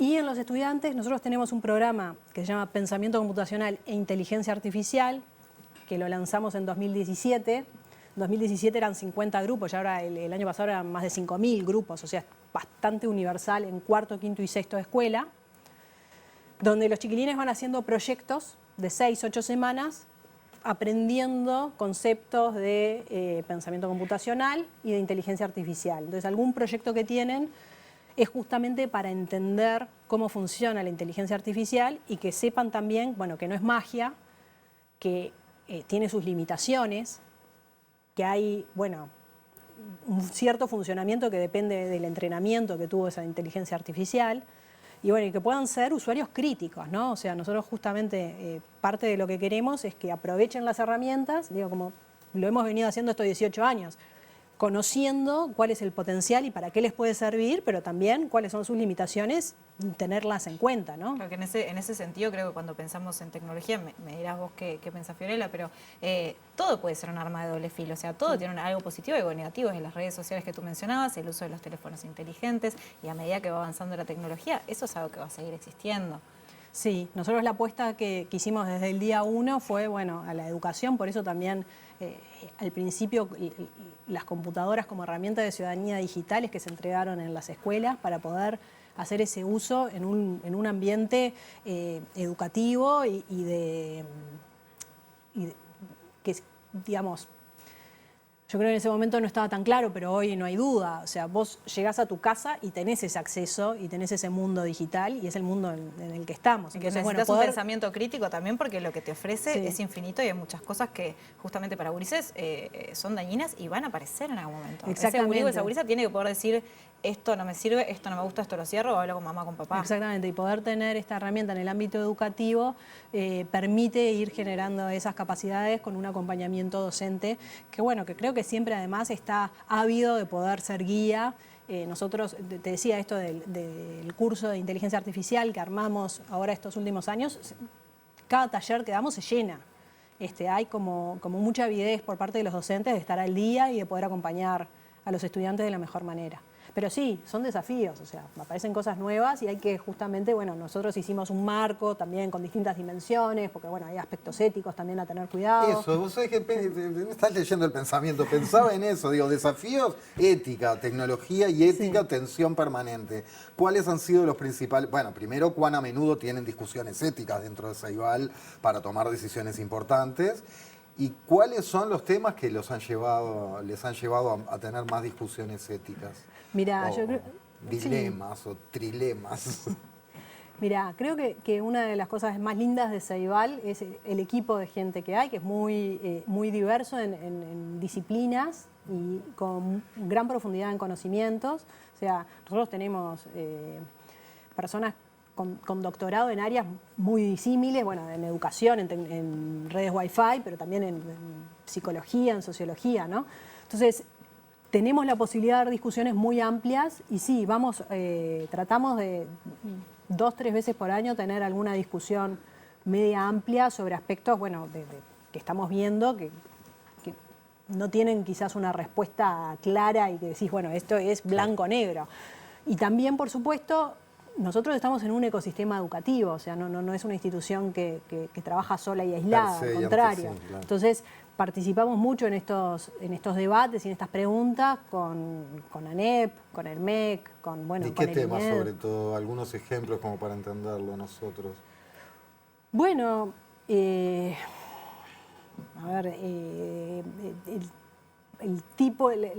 las distintas modalidades de acceso a Internet que pueden haber, o sea, vos en un centro educativo ¿tenés acceso irrestricto o hay que limitar a ciertas cosas? Bueno, entonces esa fue quizás de las primeras discusiones que tuvimos junto con la ANEP y lo que hicimos fue adoptar un filtro de contenidos que tiene un funcionamiento que vos le decís, bueno, estos sitios seguros, sí, no importa qué, tienen que ser accesibles, estos sitios no importa qué, tipo, no sé, sitios de juego, de pornografía, de violencia, ¿no? Estos están prohibidos y después le das como una serie de reglas para que el resto de los sitios tome la decisión ese filtro si deja o no deja pasar. También eso nos ha llevado a algún problema, nos pasó alguna vez que, bueno, que algún sitio que tenía que ser permitido, el filtro decidiera por algún motivo que no, nos pasó con algún medio, con un diario, una vez hace muchos años, ¿no? que el filtro decidió que no se podía acceder porque justo habían unas noticias que habían, no sé, desbaratado una red de pornografía infantil, ¿no? Entonces era la noticia y el filtro dijo, bueno, no, esto es contenido inapropiado, se equivocó. Por supuesto lo arreglamos, el momento fue un momento tenso porque era, bueno, ¿por qué prohíben? No era que habíamos prohibido, ¿no?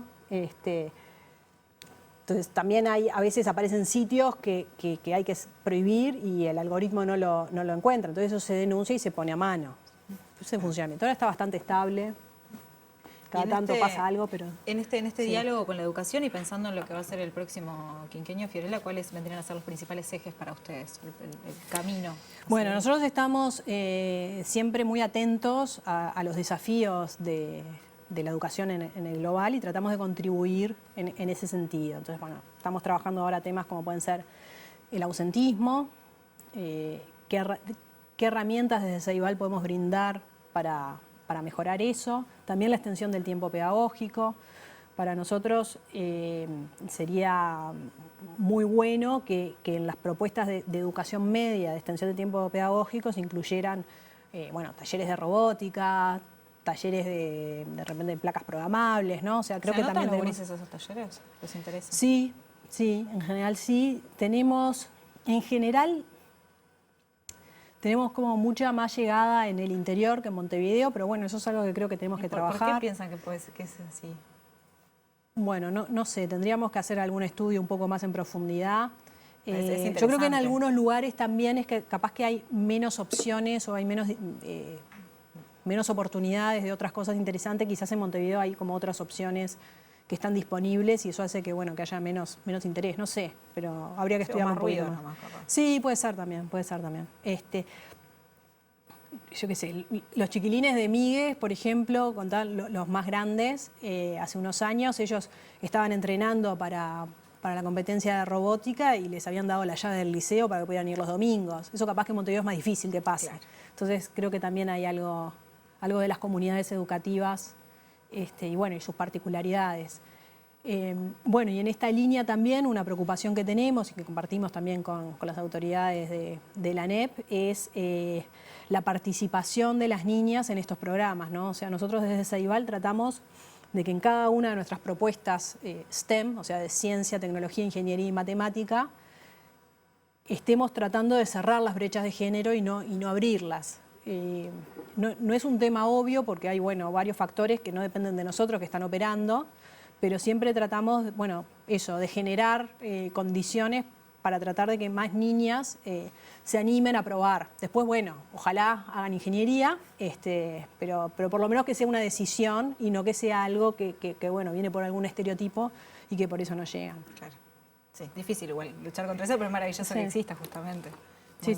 Nosotros justamente ahora esta semana, el jueves, vamos a presentar un libro con distintas iniciativas que tuvimos para esto, en los programas STEM de Ceibal, y los resultados, ¿no? O sea, qué funcionó, qué no funcionó, porque nos parece muy importante eso, ¿no? A veces pensamos que hay algo que va a funcionar y que vamos a tener ciertos logros y después lo implementás y resulta que no sirvió para nada. Entonces eso también es importante comunicarlo, o bueno, las cosas que sí tienen resultado, ¿no?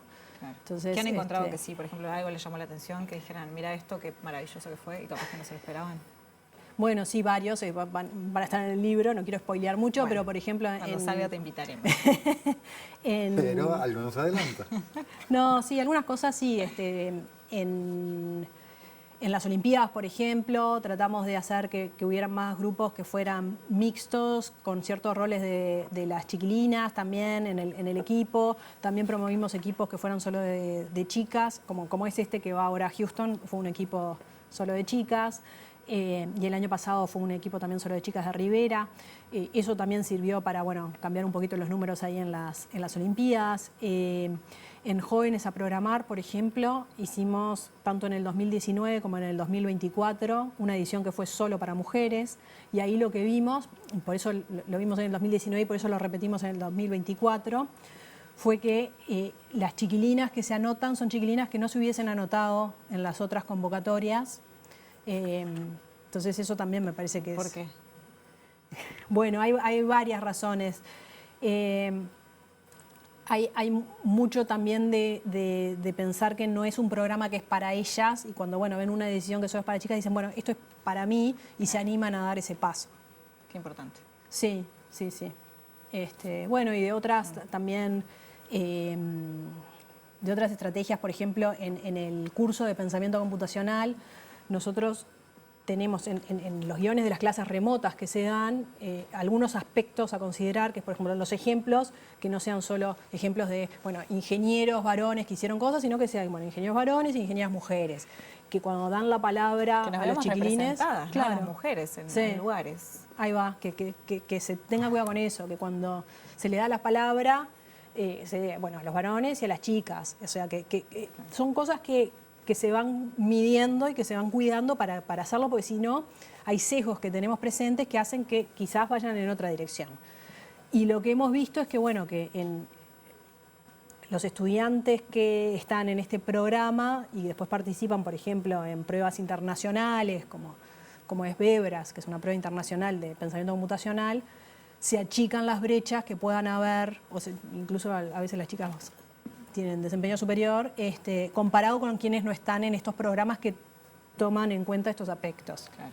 Entonces, sí, hay varias cosas. Después hay otras cosas que no nos han resultado tan bien, que no han tenido efecto, ¿no? O sea, sí, y en esto también nosotros nos basamos mucho en investigar qué es lo que ha funcionado en otros países, en casos similares, y tratamos, de ver cuando hay algo que parece que funciona, adaptarlo y probarlo y medirlo, y a veces también probar con otras cosas y tratar de ver. Eso tiene que ver con que ahora Ceibal, pasó de ser un plan a un centro de, ¿no? Sí, exactamente. Además de vinculado a la educación, estrictamente, ¿qué está desarrollando Ceibal? Ya para ir cerrando la charla. Además de lo vinculado a las escuelas, que es lo más a lo que estamos acostumbrados. El tema de desarrollo, startup, todo ese Sí, nosotros universo. ahora tenemos una línea bastante fuerte de consultoría hacia el exterior para tratar de asesorar a países o provincias o estados, depende, o ciudades del exterior que quieren hacer una transformación digital educativa. Y nosotros en estos 18 años, la verdad que aprendimos mucho, esto es lo que decíamos, ¿no? O sea, algunas cosas que funcionaron, otras que no, y sentimos que podemos aportar mucho en ese camino. No para que tengan un Ceibal como el nuestro, porque me parece que eso no tendría sentido, pero sí para que en el camino de construcción que hagan, puedan tener como un apoyo, un acompañamiento, y que puedan ir más rápido. Entonces, estamos en ese camino. Justo, ustedes habían invitado también para hoy, cuando iba a ser el viernes, a una chica que fue de las primeras receptoras de Ceibal, que trabaja en Ceibal, y ahora está en un avión yendo a Filipinas porque nos invitaron a una conferencia asiática para el tema de digitalización de la educación, y es un caso divino. Nayara, una pena que no haya podido venir, pero ella recibió la laptop cuando estaba en segundo de escuela, en Carmelo, y la mamá la llevó un fotógrafo para registrar ese momento. Y después ella participó en algunos programas de Ceibal, tipo Diseñando el Cambio, ganó un premio, con eso accedió a tener una pasantía. Nosotros tenemos un programa de pasantías para estudiantes. Bueno, después estuvo haciendo su carrera de Relaciones Internacionales, se recibió, consiguió un lugar en esta área de internacionalización y ahora está volando a Filipinas a ayudarlos a ellos a ver estos temas, ¿no? Y Entonces, Fiorella, de hecho, perdón, sí. pero para sumar, el 2 de marzo hubo delegaciones internacionales que estuvieron visitando, ¿no? Sí, es que bueno, eso fue una cosa, Ceibal creo que desde siempre concitó como mucho interés, porque bueno, fue algo como que funcionó, incluso ahora el 2 de marzo, una de las cosas, creo que Ceibal tiene dos características únicas, ¿no? Uno que es a nivel nacional, o sea, es un alcance para todos, y la segunda es, esta es la quinta administración de una política de Estado, o sea, hoy lo veíamos en el tape, ¿no? O sea, 5 presidentes. Claro, eso, bueno, la región es impensable y muchos de las delegaciones que vinieron el 2 de marzo como que trataban de profundizar un poquito en eso, en cómo, claro, en esos aspectos, porque muchas veces pasa eso, que si vos arrancás, capaz que no de pique vas a tener los resultados esperados o bueno, vas a tener algunas dificultades, pero si enseguida cortás todo y empezás de cero y cada vez estás empezando de cero, como que no llegás a acumular experiencia y es imposible. Entonces, bueno, creo que en eso podemos aportar mucho y es parte de lo que estamos haciendo. Por último, tema recursos, plata. Está armado este presupuesto de este año, bueno, quedan 4 años más por delante. ¿Qué expectativas hay para seguir funcionando bien, mejorar bastante o soñar en gigante y dar un salto cualitativo? Todas. Todas. Digo la plata, ¿eh? Sí, bueno. Digo la plata que se precise para ese tipo de cosas. Bueno, yo creo que ahora está el equipo económico estudiando bien la situación. Creo que, sí, o sea, nosotros tenemos todos esos escenarios previstos y ya comunicados. O sea, Ahí va. Está en la carpeta seguir funcionando sí. bien, la carpeta mejorar un poco y la carpeta soñar. Sí, están los 3 escenarios planteados con sus números. Y bueno, no, ahora creo que hay que tener un poco de paciencia también para ver, bueno, otras prioridades que pueda tener el país. Yo creo que uno de los secretos de la sostenibilidad de Ceibal es que es que cuando uno lo compara, es un presupuesto importante, obviamente, ¿no? Pero cuando uno lo compara con el presupuesto de la educación no es tan grande. Estamos hablando de un 5% del presupuesto de la ANEP. O sea, en estos 18 años nuestros no llegamos a gastar con más de 3 millones de computadoras entregadas, los cursos de inglés, pensamiento computacional, bueno, con toda la actividad robótica, ¿no? Todo lo que hacemos, no llegamos a gastar lo que gasta en un año la ANEP. Entonces, bueno, eso también hace que capaz que esos montos que estamos hablando en el global no sean tan importantes y te permitan sí hacer un salto bastante interesante. Entonces, bueno, tenemos bastante confianza en eso. Veremos. No se cerró la carpeta de los sueños. Muy bien, Fiorella Jaén, presidenta de Ceibal y ingeniera, muchas gracias por estar con nosotros. Muchas gracias por la invitación. Un gusto charlar. Ya seguimos, se viene el agua, como tema digo, se viene el agua. Por el cielo austral yo quiero ser navegante. Por el cielo austral sin salir de mi remanso.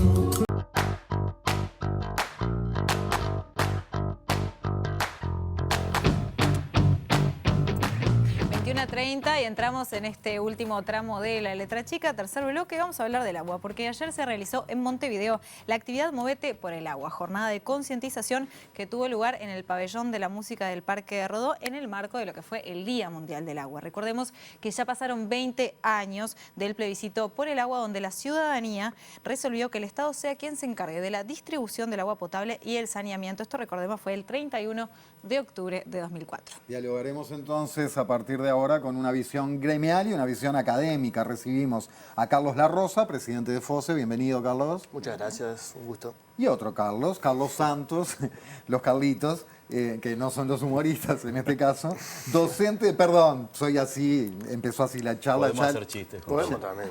Bien, me gusta, a Sarasola le encanta. Nada le gusta más que el momento de chistes. El momento de humor de la letra chica. Mire la carita contenta. Bien. Y a Carlos Santos, que es docente e investigador de la UDELAR, doctor en Ciencias Sociales, especializado en Ecología Política y Medio Ambiente. Bien, nos ponemos serios para empezar a hablar de... Ya les adelanto que nos metemos dentro de 5 minutos en Proyecto Neptuno. Pero, ¿cuáles dirían ustedes que son las principales urgencias del tema agua en nuestro país en 2025? Bueno, arranco si les parece. Uno de los principales temas que nos atañe a nosotros como sindicato y que también es un tema importante para toda la población es la situación en la que está la OCE. Venimos de muchos años de una gestión que nosotros fuimos muy críticos desde nuestro sindicato. Siempre hicimos las críticas con argumentos, con propuestas que por lo general nunca fueron escuchadas. Estamos con un organismo totalmente con números rojos, eso es muy importante que la población lo sepa, con una infraestructura en la cual lleva por lo menos 15 a 20 años de atraso en inversiones, una empresa que a nivel tecnológico también está atrasada por lo menos 25 años. Entonces, entendemos que uno de los principales desafíos del agua, y en este caso el agua potable que llega a la población, que es una de las aristas que tiene el tema del agua potable en nuestro país, es que la OCE vuelva a ser lo que una vez fue, una empresa modelo, una empresa de la cual los uruguayos y uruguayas nos sientamos orgullosos, pero va a requerir de inversiones, va a requerir de una gestión muy comprometida, y obviamente nuestra parte, los trabajadores y las trabajadoras de OCE, estamos como para ser parte de la solución. Pero queríamos dejar esto antes de empezar con el proyecto Neptuno, porque más allá de que es el tema que más se viene tratando en estos últimos años, la OCE también tiene otra serie de problemáticas que hay que atender de forma urgente. No, y dentro de un rato, después de hablar del proyecto Neptuno, tendremos, calculo, unos minutos para profundizar en esto. Excelente. Carlos. Sí, pero a esto que agrega Carlos, que tiene que ver con lo que pasa de la canilla hacia afuera, el problema es cómo llega el agua hasta las plantas de OCE donde OCE potabiliza, ¿no? O trata de potabilizar. Y ahí lo que tenemos es, en los últimos años, ¿sí? Podríamos decir a lo largo del siglo XXI, ha habido un proceso progresivo de deterioro de la calidad del agua en todas las cuencas del país. Eso está documentado por colegas de la Facultad de Ciencias y del Centro Universitario Regional del Este de la UDELAR, donde hay evidencia cada vez más sostenida y acumulada en el tiempo del deterioro de la calidad de agua. Entonces tenemos eventos como el que vivimos en el 2023 en la región metropolitana, donde un tema de cantidad de agua, de disponibilidad de agua, producto de la variabilidad climática, pero a esto hay que agregarle todo el tema de la calidad del agua. O sea, los procesos productivos asociados al agronegocio en sus distintas variantes, la forestación, el arroz, la agricultura de secano, la soja, básicamente, tienen consecuencias en el medio que terminan degradando la calidad del agua. Entonces, a OCE cada vez le resulta más caro potabilizar el agua porque tiene que agregar más productos para poder limpiar, para poder depurar el agua que luego consumimos. Más productos para neutralizar nuevos productos. Exacto.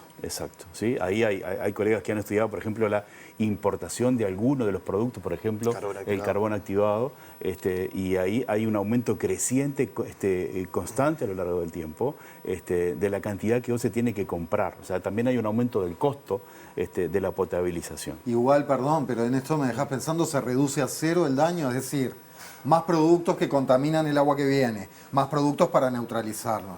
¿Realmente se neutralizan o nunca se llega a la calidad de si no hubiera estado tan contaminada al principio? Bueno, ahí hay uno de los déficits que tenemos también es en monitoreo y en información de la calidad de agua en todo el país, ¿verdad? Porque tenemos trabajos científicos que tienen datos puntuales de algunas cuencas, pero ahí se hace necesario un proceso de monitoreo permanente de la calidad de agua, que OCE lo tiene, pero lo tiene asociado a sus plantas de potabilización. Se necesita saber qué pasa en las cuencas altas, en las nacientes de los ríos, de los arroyos, cuando están generándose los principales problemas, ¿no? Pero tal vez para redondear la pregunta, sí, el agua que sale de las plantas potabilizadoras de OCE es agua potable, es agua que se puede consumir, salvo eventos aislados. Bueno, no fue tan aislado lo del 2023, pero salvo eventos aislados, sigue saliendo agua potable de las plantas potabilizadoras de OCE, y ahí es el destacar el gran trabajo de nuestros compañeros y compañeras que cada vez tienen más tareas para realizar en la planta, producto de lo que decía acá Carlos, de que el agua bruta, como nosotros le llamamos el agua que viene de los ríos y los arroyos, cada vez viene más compleja. Bien, ya quedaron planteadas entonces varias de las aristas que vamos a conversar con ustedes, pero arranquemos, si te parece, Jorge, con Proyecto Neptuno. Lo vemos en el siguiente tape. Es grande, es azul. Es la inversión más grande en este ámbito, en esta área, de los últimos 150 años del país. Tan tranquilo y hermoso como pueda parecer. Que hace la seguridad de poder tener agua potable. Neptuno es en realidad un lugar peligroso. ¿Cuál es el deber del presidente de la República? ¿Poner freno de mano? Entonces, ¿quién se anima a un viaje hasta allá? El gobierno uruguayo y el consorcio Aguas de Montevideo firmaron entonces contrato para iniciar las obras del proyecto Arasatí. Nosotros tenemos la legitimación para gobernar hasta dentro de 80 y pico días. Mi visión contraria tiene que ver con la oportunidad, faltando tan poco para un cambio de gobierno, que se firme. Y entre más te acerques al núcleo del planeta, te darás cuenta de que las cosas comienzan a ponerse muy calientes. Un total de 15 académicos de prestigio dentro de la Universidad de la República que le dicen al gobierno, esto es mala idea, esto tiene problemas de calidad del agua. ¿Por qué el proyecto Arasatí? Porque nos soluciona esos tres temas. Nos da una fuente extra, nos da más capacidad de producción y nos da una tubería nueva de conexión. Con esa agua va a tener problemas no solamente de floraciones de cianobacterias, sino también de salinidad, la que se va a tener que hacer cargo es OCE y eso se va a transferir a las... ¡Wow! ¿Quién hubiera podido imaginar que Neptuno tuviera joyería tan ostentosa? Bueno, ¿de qué va entonces el proyecto Neptuno? Ahí ya veíamos algunas de las críticas que se hacen, pero expliquemos un poco de qué trata, Carlos Santos. Bien, el proyecto Neptuno es una iniciativa privada, ¿sí?, que en realidad no debería ser posible para temas de agua y saneamiento en Uruguay desde la reforma constitucional del 2004 que vos mencionabas anteriormente, Maite. ¿Por qué? Porque esa reforma, ese texto, el artículo 47, que fue escrito por la ciudadanía y fue aprobado por el 64,7% de la gente que votó el 31 de octubre del 2004, dice que los servicios de agua potable y saneamiento deben ser prestados, cito entre comillas, exclusiva y directamente por personas jurídicas estatales. ¿Y con Neptuno se estaría tercerizando? Es un consorcio privado, ¿sí? Aguas de Montevideo son 4 empresas privadas que son las que se van a encargar de la construcción y el funcionamiento de una planta potabilizadora de agua. Eso no debería ser posible si cumpliéramos con el marco normativo que tenemos en la Constitución del 2004. Perdón mi inglés, ¿no? Pero ¿cómo se puede jopear la normativa? Bueno, esa es la gran discusión que hay presente. Las iniciativas jurídicas que se han presentado para llevar a declarar inconstitucional esta iniciativa, todas han sido frenadas por cuestiones de forma, pero la justicia, el Poder Judicial en Uruguay hoy en día no se ha expedido sobre la cuestión de fondo, que es la constitucionalidad de esta iniciativa. Está basada en una ley, que es la ley 17.555 del gobierno de Jorge Valle, que es previa, ¿sí?, es del año 2012, es previa a la reforma constitucional, que era una ley que se crea en el contexto de la emergencia socioeconómica del país para que los privados pudieran tener iniciativa de obra pública. Digamos, a nuestro entender, la reforma constitucional del año 2004 deja sin efecto esa ley en lo referido a agua potable y saneamiento. Entonces, digamos, no debería haberse dado curso a esa iniciativa. Y es una toma de agua potable del Río de la Plata en la zona de Arasatí, en el departamento de San José, aproximadamente 80 kilómetros de Montevideo. Una reserva de agua dulce, esto es un lago artificial donde se coloca el agua que se toma del Río de la Plata en reserva. ¿Por qué? Por lo que decía Analía Siganda en el tape, ¿verdad? El tema de la salinidad que tiene el agua del Río de la Plata, que como ustedes saben es una mezcla de agua del río Paraná y del río Uruguay con agua oceánica. El estuario del Río de la Plata tiene diferentes tipos de salinidad a lo largo de todo el Río de la Plata y en diferentes épocas del año. Y luego de eso una línea de cañería que viene desde allí, desde Arasatí, hasta la zona de Melilla en Montevideo, donde se entronca con la línea que viene de Aguas Corrientes y que abastece el resto de la... ese complejo, digamos, es el proyecto Neptuno Arasatí. Yo agregarle solamente un dato para que la población sepa desde el punto de vista jurídico de por cómo se jopean la inconstitucionalidad. Bueno, cualquier gobierno, entendería yo, buscaría opiniones de expertos constitucionalistas, hay doctores en derecho especializados en la materia. OCE utilizó un informe que hizo el gerente de jurídica de OCE, un gerente que este propio directorio lo nombró sin concurso de oposición y mérito. Fue un cargo que nosotros desde el sindicato hemos denunciado varias irregularidades además con respecto a eso, pero un cargo político que si bien era funcionario este gerente de jurídica, accede a la gerencia durante este periodo y es quien hace un informe diciendo que es constitucional, porque en realidad sería OCE prácticamente el que te cobre la factura o algo por el estilo. Pero, como decía Carlos, es una privatización liseyana de parte del servicio y lo que es más grave de esto es que la planta de tratamiento, una vez construida, sería propiedad del consorcio, no pasaría a OCE. Entonces ahí está la privatización. OCE arrendaría obligado, funcione o no funcione, como decía Carlos, puede haber problemas de salinidad durante varios meses, funcione o no funcione, potabilice o no potabilice, o se le tiene que pagar mensual o anualmente a este consorcio el alquiler de esta infraestructura. Más privatizador que eso no. La Rosa, no puede haber. Sí. ¿Y desde el gremio les sorprendió cuando el expresidente de la calle Pou puso la firma en sus últimos días de gobierno o era algo que podían esperar? Era algo que esperábamos, dada la desprolijidad que ha tenido todo este proceso en cuanto al proyecto Neptuno. Ahí veíamos al expresidente en el TEC diciendo, bueno, nosotros estamos para gobernar hasta el último día. Exacto. Pero dejarle a un gobierno entrante que además se había manifestado en contra, porque si el gobierno que ahora asumió hubiera dicho le vamos a dar para adelante o estamos de acuerdo, bueno, sería más lógica esa firma, pero las expresiones de que en su momento el gobierno entrante en contra del proyecto, la calle decide firmarlo igual, pero no nos sorprende porque nosotros desde el primer momento denunciamos irregularidades en el proyecto Neptuno. Primero se presenta por una ley de inversiones del año 2002-2003. Era un momento del Uruguay que estábamos en una crisis económica, las inversiones tal vez eran un poco más necesarias y le daba a quien presenta el proyecto determinada ventaja en la licitación. Tendría que ser un proyecto innovador, pero el proyecto Arasatí o Neptuno viene de los años 70. Es un proyecto que la OCE tuvo en carpeta en reiteradas oportunidades como apoyo al área metropolitana, etcétera, etcétera, pero siempre fue descartado por los propios técnicos de OCE. Siempre las gerencias de agua potable de OCE, los técnicos que trabajaron toda la vida en agua potable, que son funcionarios y compañeros y compañeras nuestras, siempre desecharon este proyecto por inconveniente, sin hablar del tema económico, sin ver qué tipo de contrato era. Desde el punto de vista técnico es inconveniente. Después está todo lo otro, que bueno, supongo que hablaremos ahora, el tema económico. Hablemos de costos entonces. ¿Cuánta plata estamos hablando? Bueno, hablaron de arrendar. Dijeron que hay que arrendar. Claro, el modelo es el del peaje, para que la audiencia se haga una idea, ¿no? Es decir, bueno, es una... OCE le va a tener que pagar un peaje anual a esta empresa que es la dueña de la planta y la dueña de la cañería por utilizar la infraestructura. ¿Sí?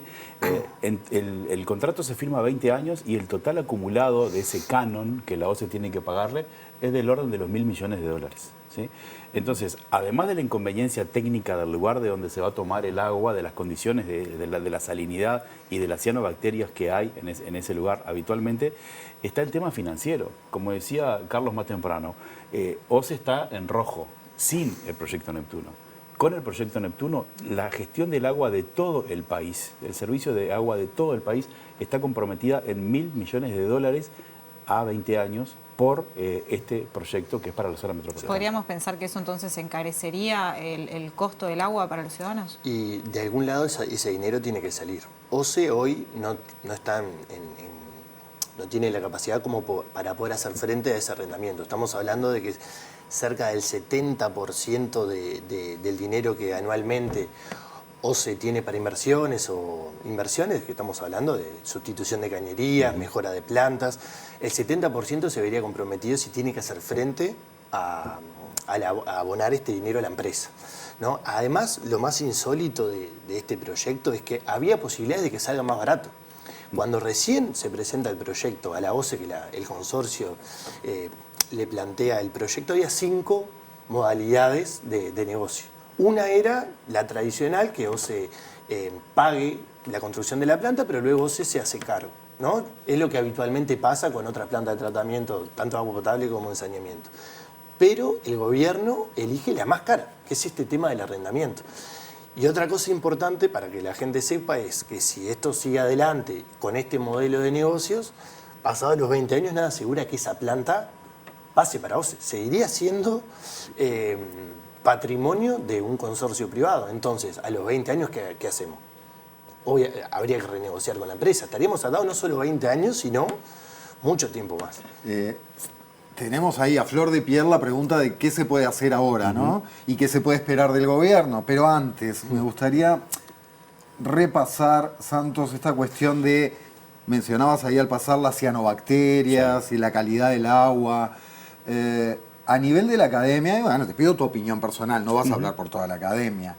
¿Qué tan inconveniente es una toma de agua ahí? Es decir, no es el mejor lugar del país, pero bueno, si se hace un buen tratamiento del agua puede ser una solución, o realmente es un disparate. Digo, me fui a los extremos, ¿no? Hay algo que han planteado los movimientos sociales y yo creo que es muy interesante, la Comisión del Agua, el propio sindicato, de caracterizar a Neptuno como una falsa solución. O sea, el problema del agua en la región metropolitana existe, ¿sí? Plantear que Neptuno soluciona ese problema es falso. ¿Y que aporta una solución?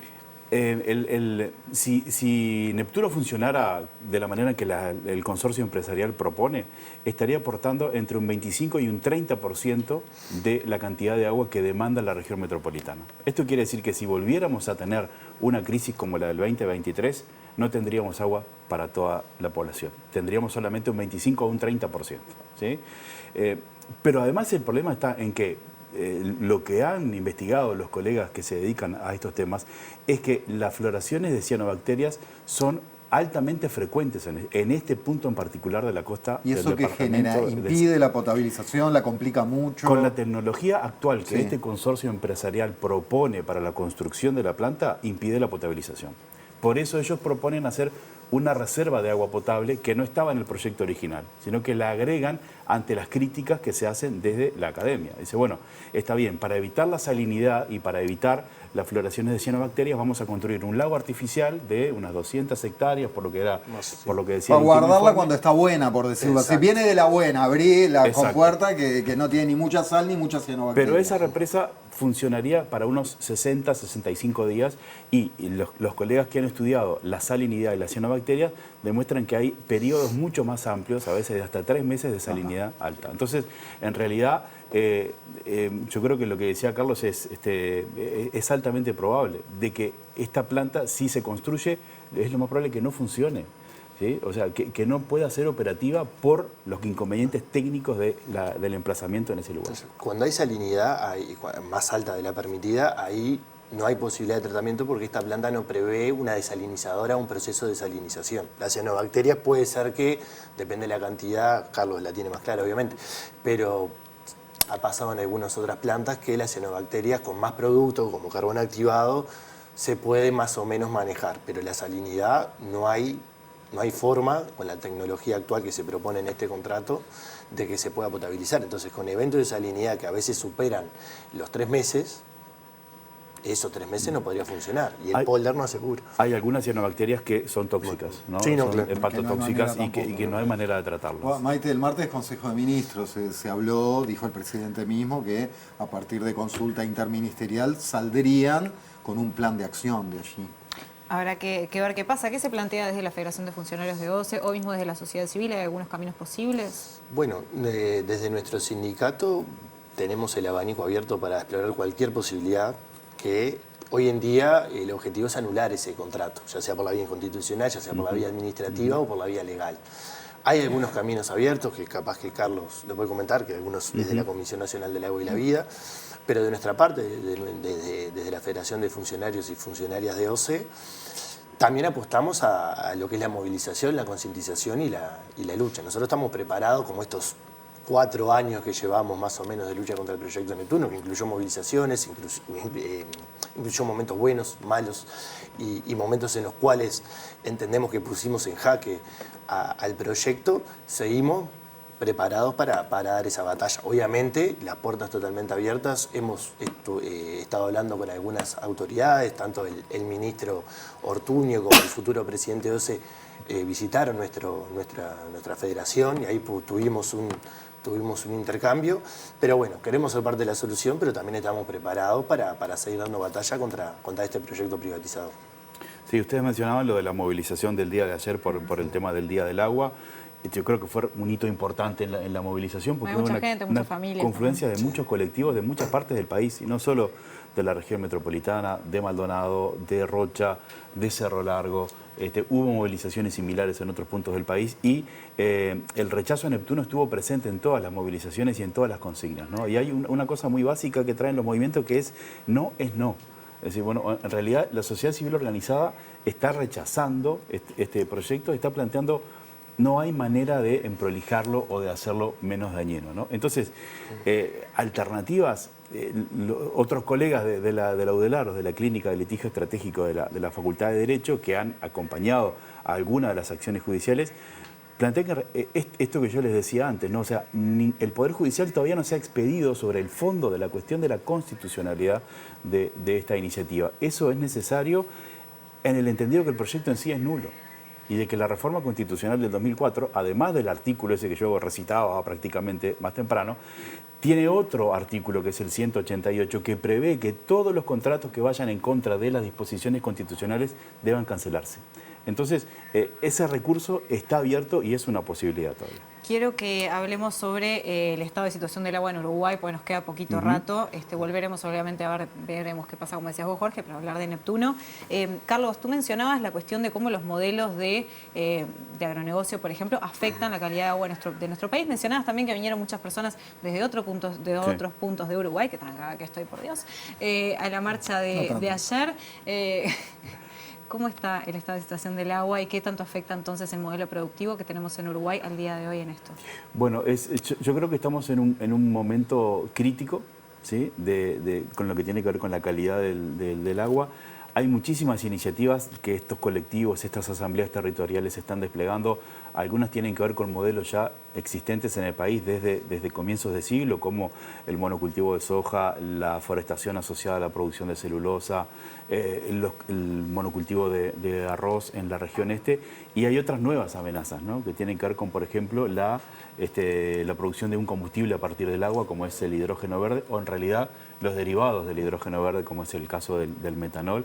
Entonces hay una gran cantidad de alertas en torno a estas situaciones que, digamos, le encienden nuevas luces amarillas sobre una situación que ya es crítica, ¿no? ¿Y no tuvimos una advertencia suficiente con lo que pasó en 2023? Es como si tuviéramos, no sé, una especie de amnesia temporal. Fue bravísimo. Bueno, digamos, es cierto que además de la cuestión de la variabilidad climática que generó la sequía en la región metropolitana, hubo una inacción absoluta de las autoridades en ese momento, ¿no? O sea, yo creo que estamos también en un escenario en el cual las nuevas autoridades están obligadas a preparar escenarios de que se vuelva a dar los elementos que generaron la crisis en 2023, ¿verdad?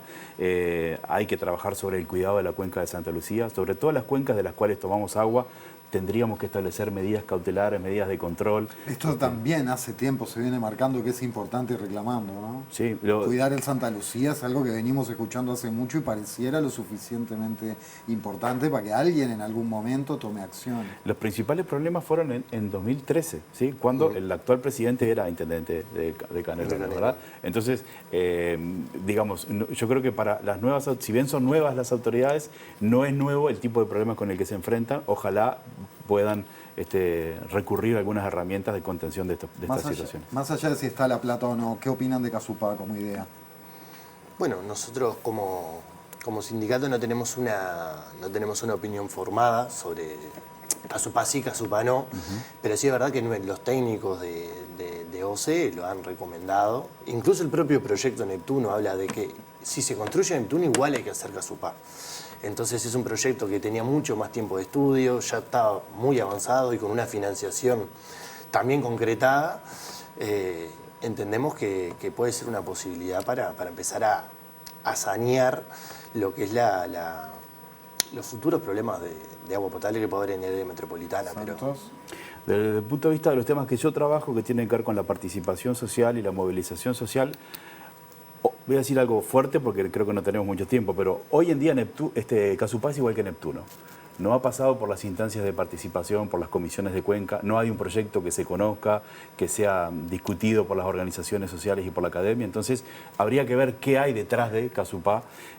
A priori hay colegas que trabajan en estos temas, plantean de que señalan el hecho de que es la misma cuenca de la cual estamos tomando agua hoy, o sea, ahí no estaríamos despejando una problemática eventual. Y después esta idea que está detrás de que tenemos que tener grandes soluciones para estos problemas, ¿no? Yo no sé si no es un momento de pensar en descentralizar el sistema de abastecimiento de agua potable de la región metropolitana y pensar en otras múltiples fuentes de agua y no solo en una, pero bueno, sería bueno poder tener más elementos para opinar. Muy bien. Carlos Larrosa, Carlos Santos, muchísimas gracias por estar con nosotros. Gracias a ustedes. Muy bien, y despacito vamos avanzando por el estudio para ir cerrando este programa y contarles, usted sabe, Sarasola, que a mí me encanta esto, este momento, contarles lo que se viene a la pantalla de TV Ciudad, que es ficción en este caso.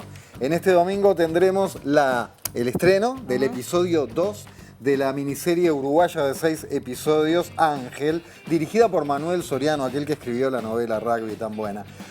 Dice, entre comillas, una comedia sobre el cambio de siglo. Protagonizan Gustavo Suárez, Antonella Costa y Gustavo Garzón. Toda esta data se la doy porque, vamos, es el episodio 2. Si no se sumaron en el 1, recontra están a tiempo. Hay que engancharse. Bueno, a ustedes muchísimas gracias por acompañarnos. Como siempre, nos volvemos a encontrar el próximo domingo aquí por la pantalla de TV Ciudad a las 20 horas. Chau, que descansen y buena semana. Chau.